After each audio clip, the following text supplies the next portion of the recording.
Good morning, Maury Eve Ermagin. We're glad to be here this morning for the General Affairs Council.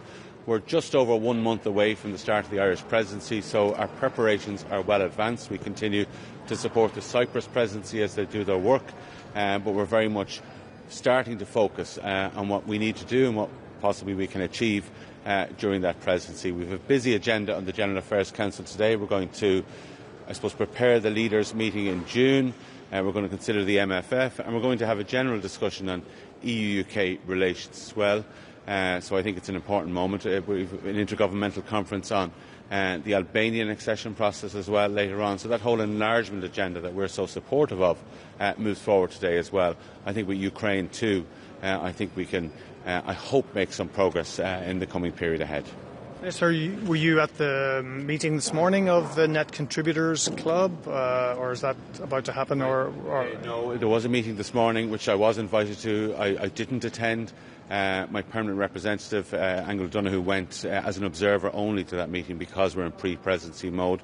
I think I'm very, very conscious that there are different views around the table for the MFF.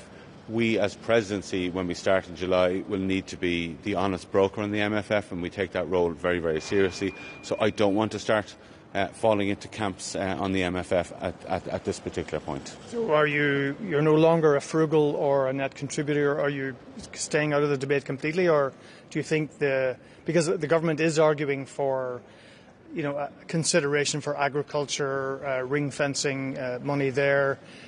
Is the government still supportive of a generous approach to agriculture to avoid the kind of cuts that we've been hearing about? Ireland has never described ourselves as a frugal. In fact, I'm not sure I've ever heard anybody describe us as a frugal on EU policy before. We want a fair budget. We want an efficient budget that works for European taxpayers. But we also see the value in having a strong European budget. We very deliberately last summer published our priorities for the MFF at an early point, so that we would have our priorities out there, and they're well known, because we knew that when we take the presidency, we cannot continue to advance a national interest. So that's starting to happen now as we get into this pre-presidency mode, and certainly when we come into the presidency. We expect the Cyprus presidency to put forward a negotiating box next month. That will enable the leaders to have, I think, a very good discussion in June. That then throws it effectively into our hands in July, and I certainly have been considering how we would carry on the negotiations in July, and that's why I don't want to fall into any camps. I think the Taoiseach is happy about that. We will talk to everybody. Say my Perm Rep was there as an observer. She was there as an observer before, but I think we've always taken a middle ground approach on the EU budget because we see the strong benefits for it. But it is a lot of money, and I think taxpayers are entitled to make sure they get value for that as well. On EU-UK relations, given the upheaval within the Labour government in the UK and a leadership challenge that seems fairly imminent, what implications does that have for a reset for an EU-UK summit in July and for getting the UK closer to the single market, a veterinary agreement and so on? Well, We've had a reset, so there's been a change in relations, and that's thanks to the work of the UK government and the work on the European side as well. There are a number of items on the table that are very, very positive. The discussions are happening on at the moment. That's on the food and plant checks. That's on the ETS. That's on the youth experience scheme as well. There's work ongoing on that, and we see it as a priority to conclude that work. And we've engaged with the Commission. We'll do so today. I've engaged with my British counterpart as well on a number of occasions. So we want to see that work moving forward, and we would hope to see a conclusion on that. We would hope in July. But there's a lot of work to do on that. There are other items as well that people have thrown into the mix, and they would be very, very important too. But we do have these three main items that are our focus in terms of the package that has been broadly agreed. Let's get that over the line, but also continue to work on the other items that will be of mutual benefit to all of us in the European Union, in Ireland and indeed in the UK. Are there things that should be future-proofed in case there's a reform government in due course? We can only deal with the government that's there. What I do know is that if we agree these items, if we agree particularly the SPS, ETS, that will have huge benefits for the people of Great Britain, and have huge benefits to the people of Ireland and the people of Europe. The youth experience scheme as well is not as relevant to Ireland, but will have huge benefits for young Europeans, young British people, and those benefits will be self-evident, and I'm not sure that any government would want to undo them. Preparing also to take the presidency. The war in the Middle East is moving to another stage. Negotiating a nuclear deal will engage lifting the sanctions, the EU sanctions also. In which way, in which stage you expect the EU to engage in these negotiations? Well, the negotiations are happening at the moment, and we certainly wish them success, and we hope there's a positive outcome. We think that would bring benefits, obviously, to the people of the Middle East, particularly in Iran, Lebanon, Israel, Palestine. I think there's a huge amount of work that can be done, and we certainly support the discussions that are happening at the moment. Let's see what happens. But again, if a negotiated agreement is reached here, it will have immeasurable benefits for citizens and people all over the world. Minister, how do you see the conflict regarding the budget and also your position between net contributors who don't want to spend more, but also the widespread rejection of new own resources that were already proposed? How this is going together? I don't see it as a conflict. This is a negotiation. And the object of a negotiation is to get wins for everybody at the end of the negotiation. So a bit of give and take, but ultimately that give and take brings benefits. And I think now we're coming to a really critical point in negotiations. We look forward to the negotiating box, which is the next stage of the process with figures that the Cyprus presidency will put forward. The leaders will have a discussion, and then we will take over the process when our presidency starts in July. I think that's a great opportunity for everybody, but our objective is to bring everyone together. And we've achieved that so many times, and there's no reason why we can't do it again this time. There's also a discussion on Ukraine heading up to the Leaders' Summit. Is it a good idea to push for Ukraine as an associated member of the EU without the right to vote, but a member?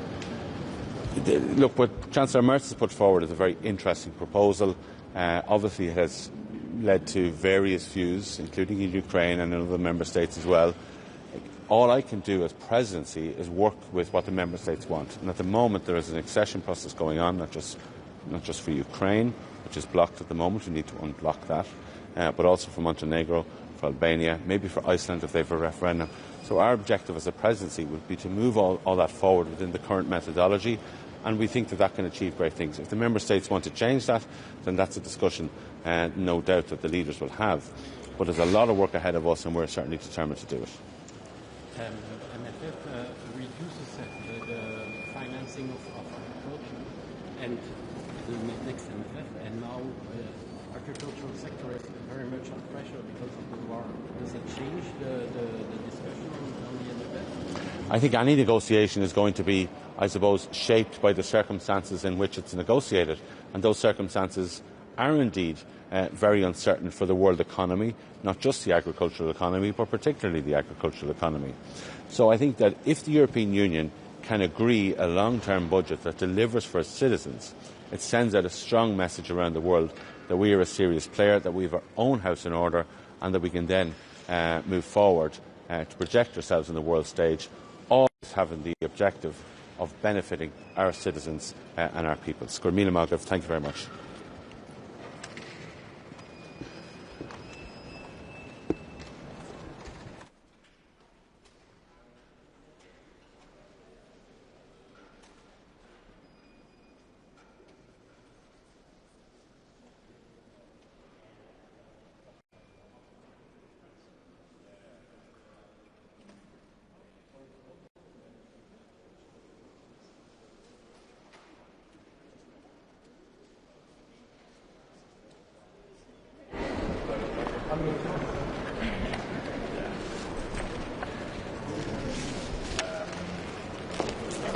Good morning all, and hello from Latvia.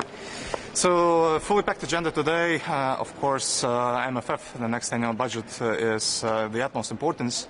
And today we, together with another 15 countries, are presenting in the joint position. It's an important step, and the pursuit of solidarity among the majority of member states. We think that our position is quite rational and realistic, and it represents the majority also of our national important points. Of course, one of them is fair situation for our workers in agricultural sector, but also connecting facilities, financing for that, We have quite a lot of transportation, important big projects in Europe, and we need to be able to finance that.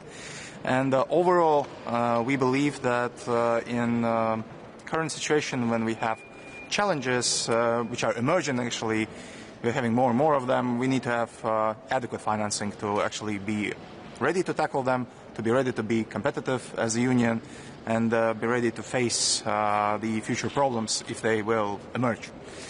Another topic is important for us is a relationship with the United Kingdom. Latvia historically has been very close to UK, both politically and in defense industry, for example, and now it's also one of the countries who is supporting Ukraine the most, both militarily, economically, and helping Ukrainian people. So we share the same values, and we share the same history. And as close as we can be, we should be with the United Kingdom. And last but not least, rule of law. Today we're discussing Latvia as well. Our progress, our recommendations. We'll share the best practices. We have some things we can be proud of. For example, Latvia is top 3 in European Union in digitalization of justice system, which makes it easier and faster for the people. So these are the main things. And if you have questions, please. Regarding your position on the MFF, yes. What does it mean, adequate financing? So the 1.8 billion, they're enough? Well, adequate financing in our case, we believe, should be at least the same as we have now, but probably more. Because like 7 years ago when we discussed the last budget, we didn't have COVID, we didn't have war in Ukraine, we didn't have Strait of Hormuz, we didn't have peak of oil prices. So these are new emerging crises, and if we as a union want to be competitive and if we want to tackle them, we need to have adequate resources for that. So we can't cut the resources at this moment.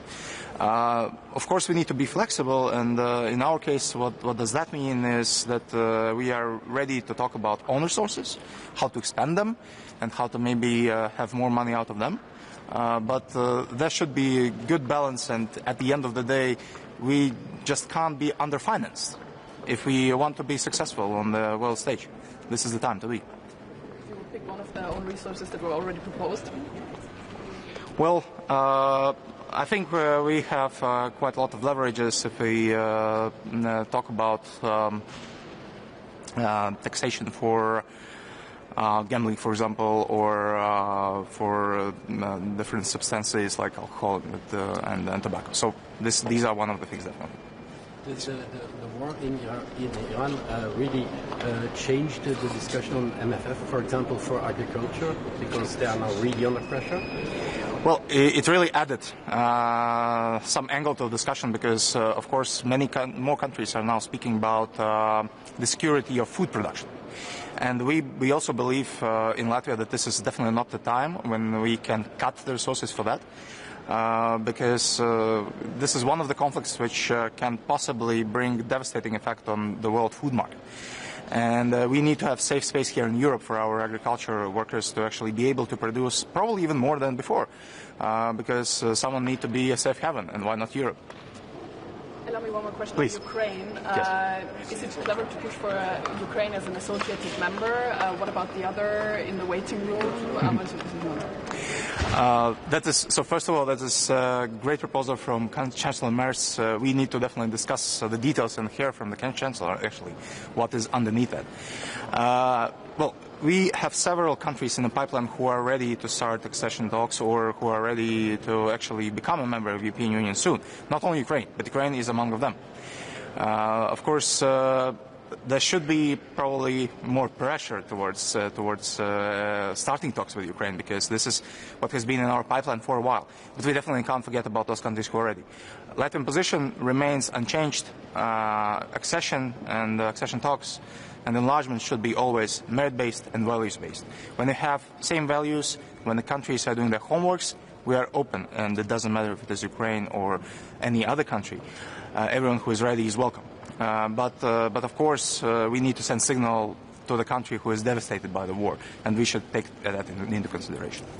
So, thank you very much, and have a nice day. Yes. Hello. Please. You are preparing for the European Council, and the war in the Middle East is moving to another stage. in which stage and in which way the EU will engage, especially that nuclear deal will also involve lifting of the European sanctions? Oh, that's a great question. I don't think they have the direct answer right now, because you rightly mentioned that everything is changing very fastly, and we saw that finally the prices for Brent, for example, got down significantly in the last days. So that means that we'll probably have a little bit least heated discussions on the economic side of that. Europe always wanted, and I believe Europe will want to be part of discussions or part of negotiations, because Middle East is a very important region for us, and not only because of Strait of Hormuz, not only because war in Iran, but also because of our relations with other countries. We need to have this region safe, both militarily and economically. So we want to be on the table. This is first thing. I think it's too early to discuss about possible new sanctions, because the situation is really changing very fast, not only on negotiation side, but also on our understanding about the possible nuclear threat and how big it is. So too early to speak about that. But we want to be engaged, we want to be on the table. The region is very important for us. About another table, you want also to be on the table concerning Ukraine. Yes. Yes. And the European Council started to hear discussions about appointing or nominating EU negotiator. Do you think we are there? In which conditions do you engage in dialogue with Russia? I think we're not there yet, but the first and main condition should be that Russia should be ready to actually talk. They are not. They are not ready to engage in the meaningful peace talks.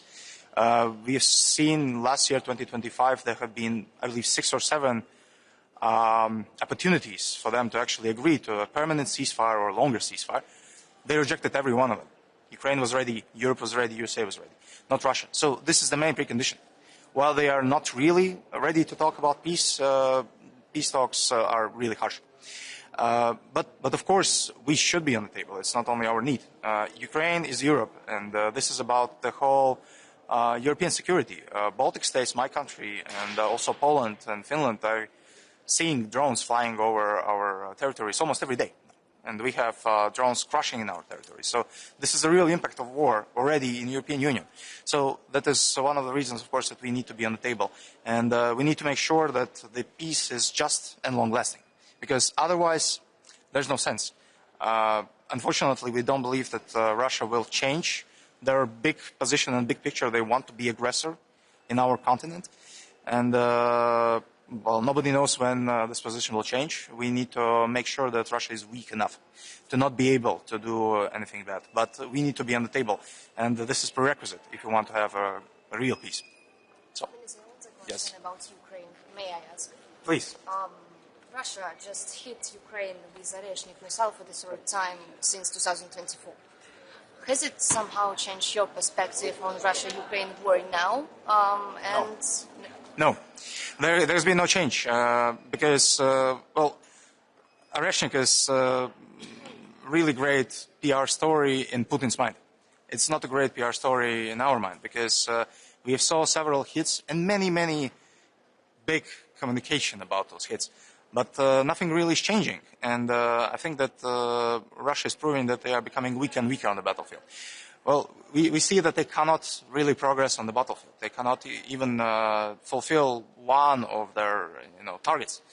But Ukraine is becoming stronger and stronger. And I have zero indications that any Russian hits or any other hits will change that. So, what kind of pressure, what kind of sanctions can prevent such attacks? Well, sanctions work in long term. There are sometimes discussions that they are not effective, but they actually are. But they are not effective tomorrow, and in a week they are effective in the long term.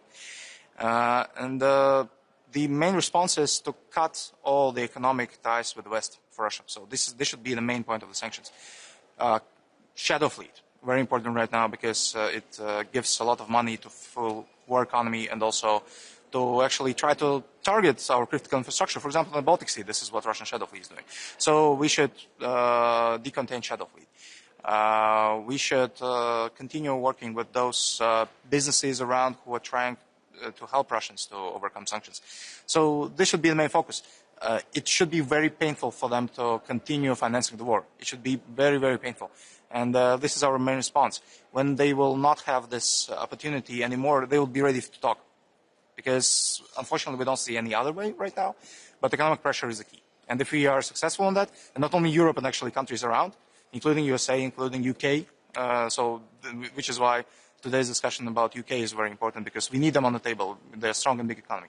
So if we are altogether good on that, so this would be hopefully the starting of real negotiations about the peace. Okay, thank you, and have a nice day, you too.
Good morning. Today we are talking about the affordability and availability of fertilizers in EU. The Commission Fertilizer Action Plan was published last week, and we need short-term but also long-term solutions to this European challenge. We need to make sure that EU wouldn't be so dependent on fertilizers coming outside of the EU, and there we need to strengthen both our conventional but also recycled fertilizers production. and it's very important to lift barriers, for example, from the recycled fertilizers. It's also important to take care of our farmers' liquidity, and so we need solutions there, and I very much welcome the possibility to have advanced payments this year. The second issue on our agenda is several AOBs, and I would like to mention especially the Forest Plus countries AOB, which is about the sustainable forest management, and we need to make sure that these solutions are made on the country-based, and also that in the mid-term review the Commission would hear the voice of Member States. We would like to have these solutions made on the Member State level and across Member States level. And then we have also Czech Republic AOB. It's about the fish-eating predators, and especially I would like to mention the great cormorants, which is causing a lot of problems in the Baltic Sea, for example. And especially when we are negotiating about the fishing quotas, these cormorants are eating a lot of fish, and so I hope that we would find solutions there. The best solution would be the annex removal in the bird directive, so that the great cormorants would be in the annex 2 in the bird directive. So these are the issues on our agenda today. Thank you. Minister, you mentioned barriers for the recycling of fertilizers. What barriers are those, and is the Commission taking care of it in the plan, or is it not mentioned at all? Well, I hope so, because the one barrier is that manure is actually classified as a waste, and we should understand that it's very important ingredients so that we can make recycled fertilizers in the future. And this is actually issue which belongs to the ENVI DG, and I hope that we would have a good cooperation with ENVI in this and find solutions. So the classification of manure, it's not waste, it's valuable resource. Is this a real crisis for the agricultural sector in Europe now? It's going to be very disturbing at the moment, because in some countries the availability of fertilizer is now crucial. In some countries it's more about the price of fertilizers. And so we need to find solutions soon. And I'm worried that this is not only a challenge in the EU, but this might be globally kind of risk for some kind of food crisis. And so we need to find solutions very soon in this situation. At the end, it's the consumers who will pay the price for this crisis. What can be done to protect them? What should be done more than what is in the action plan of the Commission? We need to make sure that in the food supply chain our farmers will be treated fairly, so that they will have their share in the profits in the food supply chain. And I really hope that we would have the UTP directive renewed very soon. Thank you. On the FAO, there are three European candidates fighting to be a European candidate. Do you have a favorite from the three, Mr. Planas, Phil Hogan, and the Italian candidate? Most important is now to make such a process that the winner would be a European candidate, and this is actually what we are now talking in the Council meeting. And so I hope that in Europe we would understand that the common European candidate must be now the primary issue for all of us, and so that we would find a good candidate for EU. That's the most important at the moment. Of course, I'm sure that coming from the EPP-led country, you can guess that who would be the Finnish favorite, but at the moment the most important is now to find a solution for this. Thank you. Thank you.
Hello.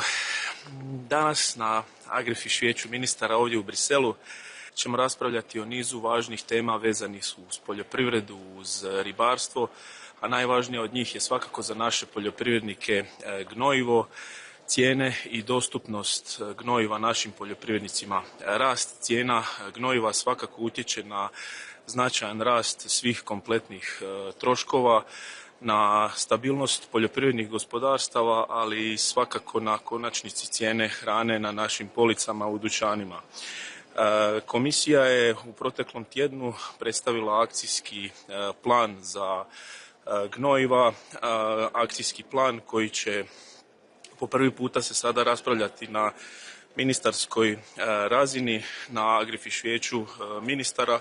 Hrvatska podržava jedan sveobuhvatni pristup, kriznu, interventnu, hitnu mjeru za sve naše poljoprivrednike, ali isto tako Hrvatska podržava jedan dugoročni okvir za rješavanje problema stabilizacije kompletnog tržišta i jedno dugoročno rješavanje stabilnosti poljoprivrednog sektora na razini Europske unije. Svi naši poljoprivrednici ne smiju biti prepušteni sami sebi kada se suočavaju s enormnim povećanjem troškova proizvodnje, s enormnim povećanjem cijena, a i globalnim poremećajem tržišta. Također Hrvatska podržava sva rješenja usmjerena prema održivom gospodarenju, prije svega kontroliranjem tržišta i svih troškova. Tu prije svega mislimo na učinkovito bolje gospodarenjem bioplinom, biometanom, biomasom i kao takva Hrvatska, možemo reći slobodno, prednjači. Strategiju biogospodarstva do 2030. godine smo donijeli na vladi, predstavit ćemo je uskoro, nadam se, i u Saboru, a ono što je jednako važno, hrvatski pravilnik o gnojidbenim proizvodima kao nacionalni pravilnik je spreman za donošenje i vjerujem da ćemo tu kroz jedan pravni okvir imati sveobuhvatna, konkretna, održiva rješenja kada je u pitanju biogospodarenje. Također, vrlo važne dvije teme za Hrvatsku su danas na dnevnom redu, a to su zapravo označavanje zemlje porijekla proizvoda. Hrvatska također i ovdje je, rekao bih, jedan korak ispred. Donijeli smo pravilnik o označavanju zemlje porijekla voća i povrća. Vidimo da su ga građani dobro prihvatili. Povratne informacije su odlične iz dva razloga. Građani moraju znati što kupuju kako bi kupovali prije svega za sebe zdravo, lokalno, provjereno, a s druge strane kako bi svjesno odabirali poduprijeti domaću proizvodnju. I druga važna tema se odnosi za naše ribare. Vrlo važna inicijativa Češke koju smo podržali, usmjerena prema održivom upravljanju kormoranima, populacijom velikih kormorana, iz razloga što oni svim našim ribarima i uzgajivačima rade na terenu poprilične i velike štete. Očekujemo konkretna rješenja na razini Europske unije kako bi populacija kormorana radila što manje štete. Evo toliko. Hvala.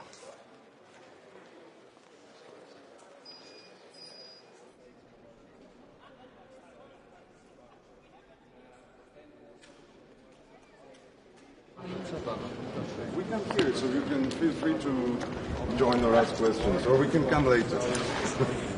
Dzień dobry Państwu. Dzisiaj mamy posiedzenie. Dobrze, jeszcze. Ja mam stać w tym samym miejscu, czy chcecie dalej, bliżej?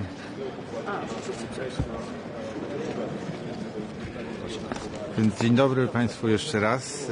Mamy dzisiaj posiedzenie Rady do Spraw Ogólnych i jednym z tematów, o którym będziemy dzisiaj dyskutować, są wieloletnie ramy finansowe, czyli unijny budżet na kolejne 7 lat i bardzo się cieszę, że w gronie Koalicji Przyjaciół Polityki Spójności, to jest takie grono, które Polska zainicjowała, byliśmy w stanie osiągnąć porozumienie co do wspólnego oświadczenia o przyszłości unijnego budżetu. Aż 16 państw podpisało się pod oświadczeniem, które wzywa między innymi do tego, żeby miejsce polityki spójności, miejsce wspólnej polityki rolnej w unijnym budżecie było znaczące. To jest oczywiście bardzo dobry sygnał jedności ze strony tych państw, ale to też jest dobry sygnał dla nas, dla Polski w trakcie tych negocjacji budżetowych. I dzisiaj na tym chciałbym się skupić, na tym, że prawie 2/3 unijnych państw przedstawia wizję unijnego budżetu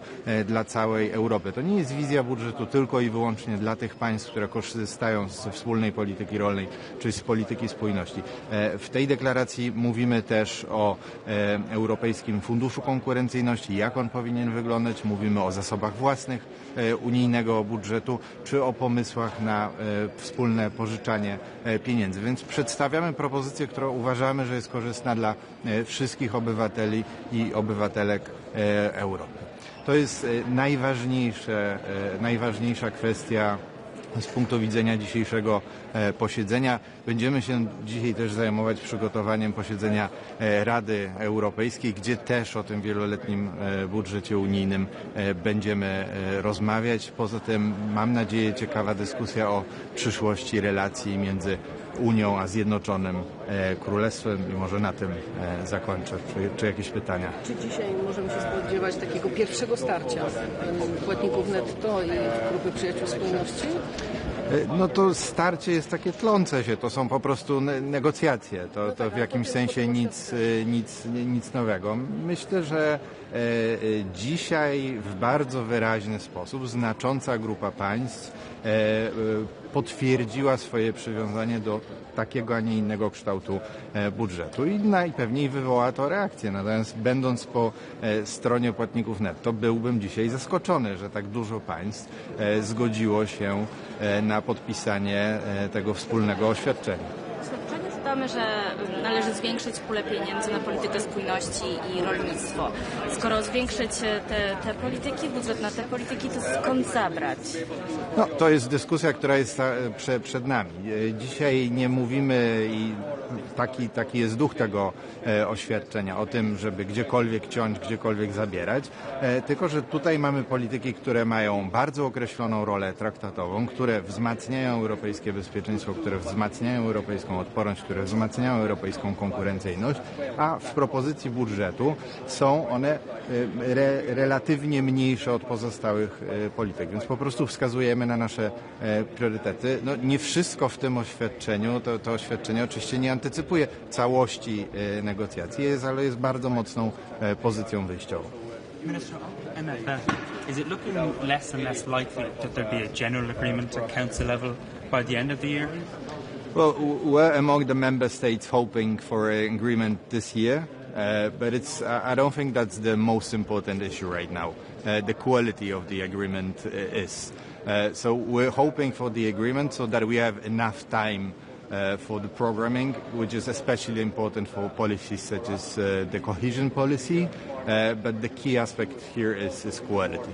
Minister, how do you assess Germany's Council proposal for giving associated membership for Ukraine in EU without voting right? Well, our approach remains the same. Our approach is a merit-based enlargement process, so we're focused on what we have already established as enlargement mechanisms. This needs to be a merit-based approach, and we stand where we stood before. It's in EU's and in Poland's geostrategic interest to see Ukraine in the club. Are you in favor of opening all the clusters to Ukraine, or only the first one, which is fundamentals? Right now, we are talking about opening the first cluster, but if we come to a discussion about opening the next chapters, the next clusters, I don't think, I'm quite sure, will not be opposing. Panie ministrze, jeśli można po polsku, bo ta propozycja kanclerza Merca wywołała dosyć mieszane reakcje w unijnych stolicach. Zadowolona chyba najbardziej to jest tylko Komisja Europejska. Jakby pan skomentował? Polska cały czas uważa, że powinniśmy korzystać z mechanizmów, które już istnieją, jeżeli chodzi o politykę rozszerzenia. Jesteśmy przywiązani do procesu tak zwanego opartego na meritum, opartego na zasługach. To jest model, który jest sprawdzony, który już funkcjonuje i który docelowo po spełnieniu wszystkich warunków, po wynegocjowaniu odpowiednich okresów przejściowych ma doprowadzić do pełnego członkostwa. I tutaj stanowisko Polski, pozycja Polski zupełnie się nie zmieniła. Basically, you're not in favor of this proposal, right?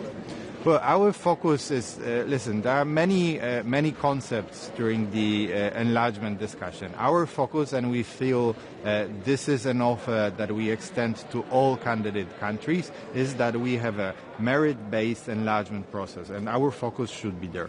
Z Pana rozmów ze swoimi odpowiednikami w ministerstwach państw członkowskich, jaka jest atmosfera? Jaka jest reakcja? W sprawie rozszerzenia i tego listu jeszcze nie mieliśmy takiej pełnej dyskusji, więc nie chcę mówić za inne państwa członkowskie. Oczywiście przyjmowanie większych państw zawsze się wiąże z trudniejszą dyskusją, bo po prostu wpływ na rynek wewnętrzny jest zdecydowanie większy. Natomiast sami wiemy po tym, jak w 2004 roku dołączyliśmy do Unii Europejskiej, że dołączenie dużych rynków do Unii Europejskiej tworzy też duże okazje gospodarcze, więc trzeba na to patrzeć z dwóch stron. Nie mieliśmy dyskusji takiej sprecyzowanej o tej propozycji niemieckiego kanclerza. Are you going to discuss it today? No, I don't think that's the plan to have this discussion today. What about leaders? Are they Sorry? Yes, on this next sanctions package, do you think member states should start considering alumina because of this plant in Ireland, which has been shipping alumina to Russia, which potentially then has been finding its way into weapons systems? Frankly speaking, I don't know. I'm not so much into the details when it comes to the sanctions package. Can I ask about political pressure on Russia? Since 2024, Russia hit Ukraine with Oreshnik missile for the third time. Has it somehow changed your perspective on Russia-Ukraine war? Maybe you feel somehow getting used to such attacks? And what about political will to stop this? Well, our position, the position of Poland remains the same. We need to put as much pressure on Russia as possible. And we need to make Ukraine as strong as possible in this conflict. So this dual-pronged approach is what we're very much in favor. I would also like to remind everyone that the EU has taken a decision with the so-called Repower EU program to get rid of parts of Russian fossil fuels, which is a very good sign. This is not only for the continuation of the period where the war is there, but also in the future. So we've already taken some major steps. Obviously, what Russia is doing right now needs to be condemned by all of us, but I think the focus here is really on putting more pressure on Russia and enabling and supporting Ukraine. How do you perceive these actions? I mean, this threatening with Oreshnik nuclear carrier. Well, I'm not surprised that Russia is threatening, Ukraine is threatening diplomats of Western countries. This is nothing new. Putin has been using this tactic to spread fear among us here in Europe, and I just want to say this will not work. That's quite clear. This is simply a tactic, and this will not work. Thank you so much. Dziękuję bardzo.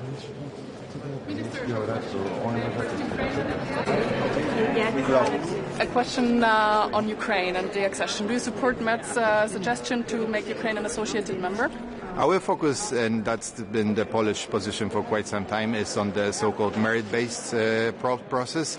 So we already have a process in place that has worked in the past, and we want to focus on that. This is the way to go. I'm not saying we shouldn't have discussions about other possibilities, other mechanisms, but the end goal needs to be the same, and this is our offer to all candidate countries. Russian threats are also reaching European personnel on ground in Kiev. So, what does that mean? No, this is absolutely outrageous, but this is in a way nothing new. Putin has used this tactic to spread fear here in Europe, and we should not give in to that. That's quite clear. This tactic will not work. regarding the next MFF now. So on the next MFF, I'm very happy that we did have a declaration of 16, and that's quite a large number of so-called friends of cohesion. So 2/3 of EU member states have presented an idea of how the EU budget should look like for the whole Europe, how we can tackle the challenges of the future. So I think we are in a very strong position. Financing from the EU was always, agriculture was always a main issue. It's now under pressure. In the new MFF, the budgets will be reduced. At the same time, agricultural sector is under pressure because of the war. Does that alter the discussion on the MFF? Well, so this is one of the points that we're making in our declaration, that we need sufficient funding for so-called treaty-based policies, so be it cohesion policy, but also common agricultural policy.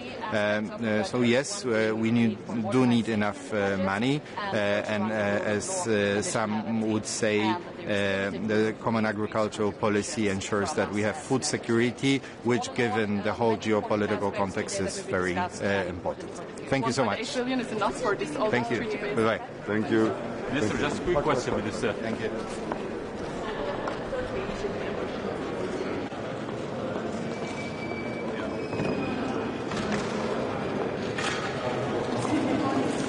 Good morning. Nice to be here. First, on Ukraine, we need to keep supporting Ukraine strongly. We need to put more pressure on Russia. We also need to make sure that we are able to open all the negotiation clusters with both Ukraine and Moldova when it comes to the enlargement. On MFF, we need to make sure that we have the right priorities, and we think that it's good that we now focus on competitiveness, we focus on defense, we focus on innovation policy, industrial policy, research, development. Finland, although thinks that the overall level is too high, we need to be able to prioritize, and we also need to be able to have a more modernized structure. Then also I would like to say that we need to do what we can to make sure that we can get the humanitarian aid to the people of Gaza. International law needs to be respected by everyone under all circumstances. Thank you. Opening clusters for Ukraine. Do you support Matt's suggestion to make Ukraine an associated member? Finland is open to different types of solutions when it comes to having Ukraine as part of the European family. What needs to be done in order to achieve that? Well, let's see. I think that we should be able to open now all the clusters as soon as possible. I believe that the future of Ukraine is within the European Union, and we just need to go forward and hopefully now also with the elections in Hungary, etc., I hope that we will be able to go forward. Minister, but how do you assess Germany's Chancellor proposal to give associated membership for Ukraine in EU without voting right, etc.? I think Finland is open to different types of solutions when it comes to the membership path of Ukraine. Without going into further details, we are open to these types of discussions. You're talking about the next MFF, regarding that you're part of the group of net contributors. What does it mean? How can you not spend more in the budget but at the same time raise the ceiling? I think that we need to be able to prioritize. The world is changing, and we should to be able to also focus more on things that are important today. Competitiveness, defense, innovation policy, industrial policy. At the same time, we see that cohesion, for instance, has progressed in many countries. It's been a very good tool, but we need to be able to we have tight national budgets as well back home, so we need to be able to also prioritize on the European level and focus very much on questions like fighting corruption, rule of law, conditionality. I need to be able to explain to my taxpayers also in Finland that the monies are going to for the right causes and that they are also used as they should be without any type of corruption, etc. Budget for agriculture in the next MFF. Now agriculture is under pressure because of the war. Does that change the discussion on this issue? When it comes to agriculture, it's first of all it's important for Finland. Agriculture is also very important for us, and you need to be able to be a farmer that produces food also in the more northern parts of Europe. That is also a question of security of supply, a question of security. So agriculture is important for Finland, yes, but we also need to look at the whole spending in Europe and make sure that the monies are used especially for those who are producing food. Thanks.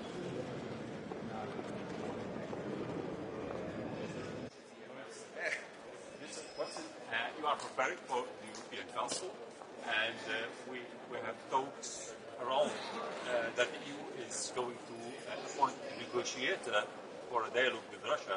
Do you think it's the time for that, and who is going to be your choice? It's not up to me, but of course at some point we need to be able to talk to Russia, and it should be done in a coordinated way amongst our friends in Europe, but no more comments on that. Thanks.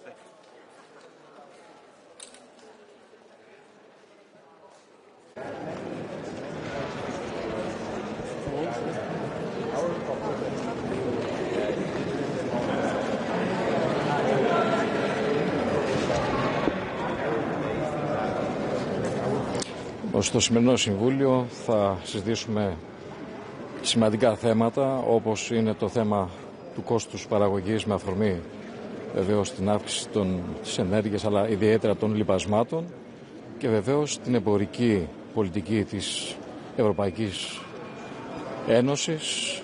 Και εδώ είμαστε ξεκάθαροι, στηρίζουμε μια ανοιχτή, εξωστρεφή εμπορική πολιτική, όμως πρέπει να είναι δίκαιη, ισορροπημένη και στρατηγικά ανθεκτική.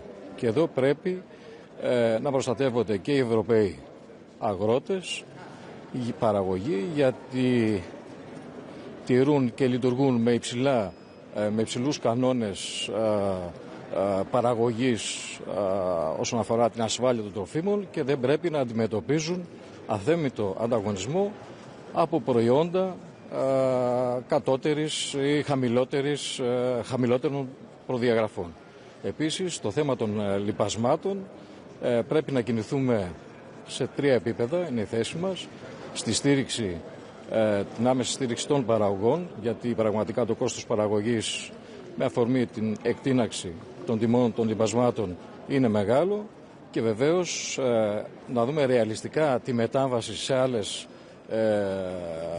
προδιαγραφές, σε άλλες διαδικασίες, όμως σε καμία περίπτωση δεν πρέπει να φορτώνονται οι αγρότες, η παραγωγή μας, οι Ευρωπαίοι παραγωγοί, με νέα βάρη.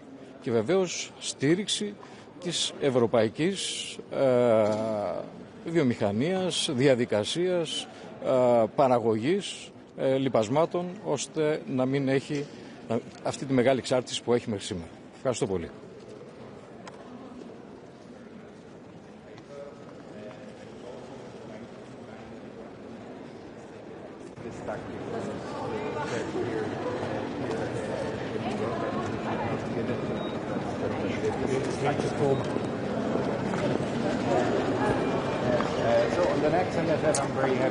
Good morning. We meet today at a decisive moment for Ukraine's security and future, and for the future of Europe. One important priority for Sweden going forward is, of course, the accession process for Ukraine, where we now see a momentum, given the fact that we have a new government in Hungary. And Sweden hopes for an advancement soon, preferably now in June, to take the first formal step in the Ukraine accession process. Our 2-step plan continues. That is to increase pressure on Russia. We need to adopt a 21st sanctions package, and we need to increase support for Ukraine and move forward in the enlargement process. Another important topic is the multi-annual financial framework. The position of Sweden is clear. We need a better budget, not a bigger budget. That is why I hosted a meeting this morning with like-minded countries, and we agree on many aspects of the budget, one being the need for modernization in the budget, and for a stronger rule of law conditionality, and that there is limited room for increased contributions from us as member states. So all in all, many important aspects today that will be discussed and important for the future of Europe. What's your opinion about the letter by Chancellor Merz to the leaders about the so-called associated membership for Ukraine? So for us, it's important to move forward in the formal negotiation process with Ukraine. Ukraine has done impressive reform work. They are ready to open the first cluster, but we would also say all clusters in the negotiations. That is what we are working for. I hope that this can be done already in June. When it comes to the German proposal, all proposals that can lead us in a more in a direction towards pushing for Ukrainian membership is good, but it can never be a substitute for a formal membership. But we have gradual integration today. That is something we are supportive of.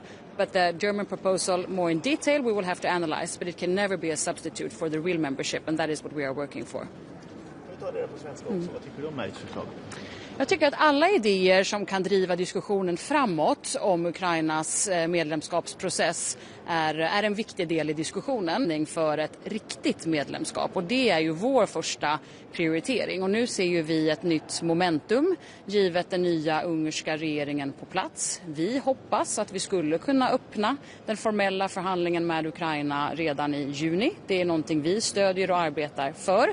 Men jag tar inte ut någonting i förskott, utan det bygger ju såklart på att den ungerska regeringen också ger sitt stöd till detta. Men det finns ett helt nytt momentum nu i Ukrainas medlemskapsprocess. Och vi har ju länge stöttat från svensk sida att vi går vidare med den här processen, därför att Ukraina hör hemma i den europeiska familjen. De har gjort ett imponerande reformarbete och förtjänar att gå vidare i processen. Skulle associerat medlemskap innebära delar av inre marknaden då, eller vad skulle det kunna innebära? Skulle det innebära deltagande i kommissionen utan rösträtt och rådet utan rösträtt? Vad skulle det kunna innebära? Ja, alltså det tyska förslaget beskriver ju vissa delar hur tyskarna ser framför sig att den här modellen skulle kunna fungera. Vi får ju analysera det här närmare. Idén om gradvis integration är ju inte ny, det vill säga att ett kandidatland successivt kan få del av olika delar av EUs olika program. Det finns ju redan idag. Det är någonting vi tycker är positivt för att man ska se framsteg i sin process. Men just det tyska förslaget, det får vi analysera närmare. Och för oss är vi tydliga, som sagt, med att det kan aldrig handla om antingen eller. Det här är inte en ersättning för ett riktigt medlemskap, utan det är ju vårt främsta fokus är ju att Ukraina ska röra sig framåt i de formella förhandlingarna. Och den processen har ju stått still alldeles för länge på grund av Ungerns veto. Nu ser vi ju nya möjligheter förhoppningsvis, med en helt ny attityd från den ungerska regeringens sida. Man släppte igenom det tidigare sanktionspaketet, 90 miljarders lånet till Ukraina, och nu hoppas vi att vi kan nå framgång också kring medlemskapsprocessen. Och vi vet ju att det finns en helt annan dialog och relation nu mellan Ungern och Ukraina som vi hoppas att vi kan bygga vidare på och förhoppningsvis kunna öppna anslutningsförhandlingarna redan i juni. Men igen, jag tar inte ut någonting i förskott, men det vore väldigt bra om vi kunde ta det steget. Det är någonting för Sverige. Mer än politiskt betyder utvidgning väldigt mycket, men ekonomiskt för Sverige och svenska företag betyder det egentligen någonting? Har det något, hur stora är de marknaderna och så vidare?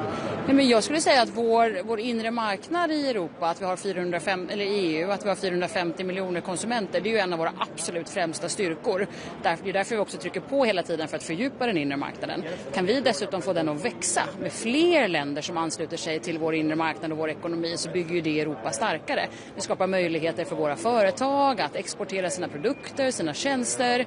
Så i grund och botten bygger det oss starkare som ekonomier, ser jag, med utvidgningen. Det här frukostmötet som ni har haft om MFF:en, jag förstår det som att både Tyskland och Frankrike var med på det. Ser du dem som likasinnade så tillvida att de har samma linje som ni har, och vad är ert budskap? Det här är ju en extremt tuff förhandling såklart, EUs långtidsbudget. Men Sverige befinner sig i en krets av många länder som, precis som vi, tycker att våra avgifter till EU inte kan öka på det sätt som kommissionens förslag nu skulle innebära. Så jag stod ju värd för ett frukostmöte i morse med ett stort antal likasinnade länder, och vi är ju överens om att våra avgifter kan inte öka dramatiskt, att vi behöver en modernisering av budgeten och att vi behöver en stark koppling mellan krav på rättsstatens principer och tillgång till EU-medel, bara för att ta några exempel. Så det är klart att det finns länder som vi har extremt lika positioner med, och sen finns det variationer. Men i grund och botten skulle jag säga att vi många medlemsstater som ser att vi har tuffa prioriteringar att göra hemma. Vi är många länder som investerar starkt i vår egen försvarsförmåga till exempel. Det skapar väldigt begränsat utrymme att kraftigt öka våra avgifter till EUs budget. Och det är vi många länder som är överens om det. Dessutom är det många länder... Tyskland och Frankrike? Ja, det skulle jag säga. Absolut. Det är också många länder som har ett tufft ekonomiskt hemmavid. Där flera länder har begränsade med möjligheter att helt enkelt öka sina avgifter till EU. Så det är viktigt för Sverige och för mig att vi samordnar oss med andra likasinnade länder och att vi är väldigt tydliga och koordinerade i våra budskap så att vi verkligen kan få förändring nu i de här kommande förhandlingarna. Samtidigt har vi de här andra grupperna av länder, sammanhållningens vänner, som egentligen säger precis tvärtom. Vi måste ha en större budget, vi ska inte talla på jordbruksstöd, sammanhållningsstöd. De vill inte se några rabatter, de kan tänka sig nya EU-lån och sådär. Vad säger de nu? Ja, jag delar ju inte den synen. Och Sverige som är nettobidragsgivare, precis som många av de länderna är som deltog på mitt frukostmöte i morse. Vi ser ju att det är vi som framförallt skulle behöva betala mer in till en större EU-budget. Så dels ser vi att volymen är alldeles för hög. Den volymen måste ner. Den svenska avgiften måste ner. Vi behöver också någon form av rabatt till Sverige för att just minska vårt bidrag. Men sen behöver vi också en bättre budget sett till dess innehåll. Alltså vi behöver en budget idag som fokuserar mycket mer på säkerhet, försvar, stöd till Ukraina, konkurrenskraft. Jag tror att hade man ritat upp EUs budget idag på ett vitt papper, då hade den inte sett ut som den har gjort historiskt. För vi har andra utmaningar idag och de måste vår EU-budget svara upp emot. Så det kommer bli en tuff förhandling, men jag känner mig ändå stärkt i att vi är många länder som delar synen att EUs budget inte bara kan dra iväg i volym utan att den måste minska. Men det är fler länder. Den här gruppen är betydligt större än vad ni är, eller? Ja, men det kommer ju vara en tuff förhandling som sagt. En av de absolut tuffaste förhandlingarna som finns när 27 länder ska komma överens om vad vi ska lägga pengar på under de kommande åren. Men just därför är det viktigt att vi från svensk sida är aktiva i att samla stöd för vår position, att vi är väldigt tydliga i våra budskap. Och jag är ju kristallklar både mot kommissionen och mot mina kollegor i de andra länderna att för Sverige är det inte aktuellt att vi ska öka vår svenska EU-avgift med 80%. Det är heller inte aktuellt att fortsätta med business as usual vad gäller innehållet i budgeten, utan vi måste ha en modernisering med mer fokus på säkerhet, konkurrenskraft, stöd till Ukraina. När du var här för ett halvår sedan sa du att budgeten skulle leda till att bidraget ökas med 60% ungefär. Vad är det som har ändrats sedan dess?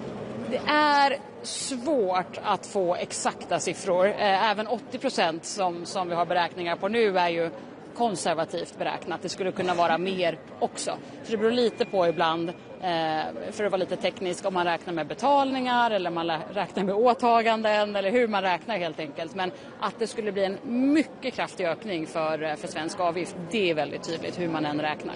Men om Sverige hade fått exakt den inriktningen som ni vill, hade du då varit beredd på att skjuta till extra till budgeten? Men jag ser att det behövs två saker. Volymen måste ner. Och innehållet i budgeten måste vara tydligare inriktat mot säkerhet och mot konkurrenskraft. Så för oss är det ju två delar. Det är volym och det är innehåll. Men budgetvolymen så som den är nu i förslaget på bordet, det är inte rimligt. Och det är fler länder än bara Sverige som tycker det. Utan det skulle innebära en alltför omfattande ökning av svensk avgift och för många andra nettobidragsgivares avgift. Och därför måste volymen ner. Minister, just on the MFF, how difficult do you think is it going to be to bridge the different and various positions when it comes to spending, cohesion, rebates?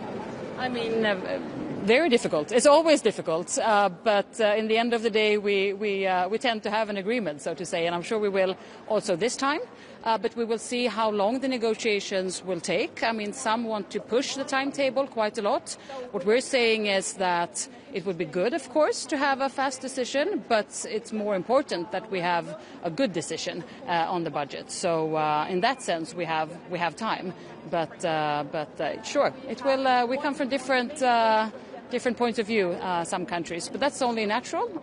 But what's important for us is that we coordinate with our like-minded, which is a substantial group, to really make sure that we can have concrete changes in the next proposal that we expect from the presidency. Jag har en fråga om den inre gränskontroller. Förra veckan så förlängde Sverige de här med 6 månader och det har nu pågått över 10 år. Den skulle vara tillfälliga åtgärder. Det är lite svepande förklaring i regeringens motivering. Vad är det för konkret nytt exceptionellt hot som motiverar det här? Det är ju inte en hemlighet att vi allra helst skulle vilja leva i en värld och i en union där vi inte behöver inre gränskontroller.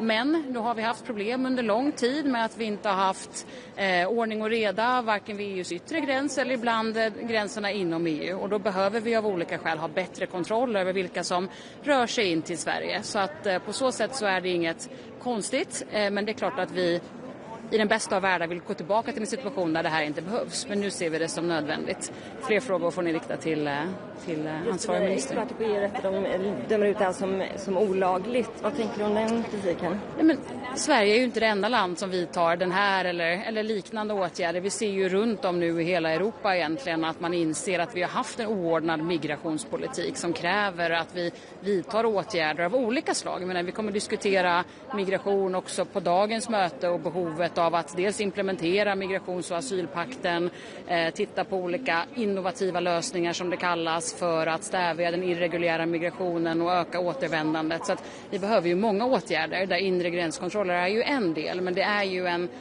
ett mönster som vi ser i många europeiska länder att man vidtar åtgärder för att ha bättre kontroll över vilka som befinner sig i det egna landet. Och det är klart att för att då gå tillbaka till dagens dagordningspunkt, det börjar ju också med att vi har kontroll över vilka som befinner sig i vår union. Och där har det ju brustit historiskt. Nu hoppas jag ju på mycket bättre ordning och reda med migrationspakten på plats, men det kommer behövas fler åtgärder. Om deadline bara där för MFF-förhandlingarna, det finns väl en del som ändå pekar på det franska valet som en reell deadline. Gör du också det? Det finns ju många anledningar att landa i en slutsats snabbt på så sätt att det är klart att det vore bra att nå en överenskommelse om vad vi lägger pengar på de kommande åren. Men jag gör mig inga illusioner om att det här brukar vara en enkel förhandling. Så därför menar jag att det är klart att vi kan säga, och det har ju också ledarna sagt, att man liksom ser att det finns goda möjligheter med att agera snabbt. Men det viktigaste för oss är ju att det blir en bra budget i slutändan. Att vi får ett beslut i tid såklart innan den ska börja gälla. Men vi kommer inte gå med på en dålig budgetuppgörelse för att det på något sätt skulle vara bråttom. Ja, det är val i många länder. Det kommer alltid att vara. Men det ensamt kan ju inte vara ett skäl för att forcera en förhandling. Utan först och främst måste vi nå ett bra resultat i förhandlingarna. Och där har ju Sveriges position varit glasklar och fortsätter vara glasklar. Att ska vi kunna gå med på någonting, då måste ju volymen ner, den svenska avgiften måste minska och vi måste bibehålla fokuset på modernisering och på säkerhet och försvar och konkurrenskraft. Vad gäller, det fokuserar ju på Ukraina då, att de ska ha det här associerade. Ni ser inte någon oro vad det ska innebära för de andra länderna, som till exempel Balkan, som ju har gått igenom den här processen som vanligt och tuggar på och hoppas bli medlemmar någon gång inom kort. Att de blir så att säga frånkörda av något land som ska komma in där mittemellan. Men från svensk sida, vi stödjer ju både Ukraina, vi stödjer Moldavien, vi stödjer de länderna på västra Balkan som gör framsteg, vilket många gör, vissa gör det inte. Så vi stödjer ju alla de här länderna. Vi tycker att det ska vara en meritbaserad ansats som det heter, det vill säga när länderna gör riktiga framsteg, då förtjänar man och ska också gå vidare i den formella processen. Sen det är klart att Ukraina är ett speciellt land så tillvida att de befinner sig mitt i brinnande krig och det är en fråga också om europeisk säkerhet. Men i själva processen så stödjer vi att vi gör framsteg med alla de här länderna som själva gör reformarbetet. Det är det kokar ner till. Därför, apropå det tyska förslaget, det är ju väldigt bra att det är många länder nu som vill trycka på för att vi rör oss snabbt vad gäller Ukraina. Därför är ju sådana idéer på bordet är ju intressanta och bra att de får igång en diskussion. Men de kan aldrig vara ett substitut för den formella förhandlingen. Och där återigen tar jag fasta på att vi kanske, förhoppningsvis, kan se en rörelse från Ungerns sida så att vi faktiskt kan gå vidare i juni. Har ni hört något av ungrarna om det? Nej, men vi hör ju en helt annan ton, givetvis, när det gäller relationen till Ukraina. Och det är klart det faktum att man också släppte igenom sanktionspaketet och även då det stora viktiga 90 miljarders lånet till Ukraina var ju oerhört viktigt. Vi vet att det pågår en dialog. Vi vet att det har funnits viktiga aspekter från Ungerns sida som man vill prata om. Som jag hoppas nu att man kan ha en bra dialog om helt enkelt så att vi kan gå framåt. Så att, alltså, inte ut någon seger i förskott, men jag tror och hoppas att vi ska kunna gå vidare i den formella processen snart och allra helst i juni. Och sen vill vi som sagt att vi inte bara ska gå vidare med det första klustret då för att vara lite teknisk utan egentligen samtliga. Det sägs att reformarbetet i Ukraina har tappat fart. Har du sådana uppgifter också? Alltså kommissionen är ju de som gör den formella utvärderingen av Ukrainas reformarbete, och den har ju nu under flera år visat att man gör mycket imponerande reformframsteg, och jag har ju själv både träffat och haft mycket utbyte med flera ukrainska EU-ministrar som har lett det här reformarbetet, och jag vet ju att de är väldigt måna om att göra reformerna som krävs. Sen är det ju tufft arbete att göra naturligtvis. Det är stora reformer, och inte minst att göra det under ett brinnande krig är ju utmanande. Vår uppgift är ju att fortsätta stödja dem, men också sätta tryck på att reformer måste vidtas. Så jag brukar säga till Ukraina och andra kandidatländer att vi är er främsta vän i anslutningsprocessen. Vi är också er främsta kritiker så tillvida att vi ställer krav på att ni också gör reformerna, för det finns inga shortcuts. Vi stödjer ju också Ukraina väldigt konkret i deras reformarbete i flera av de här kapitlerna som man nu behöver göra förändringar i sin lagstiftning kring. Så att det har gjorts mycket arbete, det kan säkert gå upp och ner. Vi behöver fortsätta hålla trycket uppe helt enkelt på att reformerna ska vidtas. Men om man börjar prata om årtal, slår de av på takten då med reformen, tror att de kommer in ändå? Om man börjar säga att börjar prata årtal, så behövs inte samma reformarbete.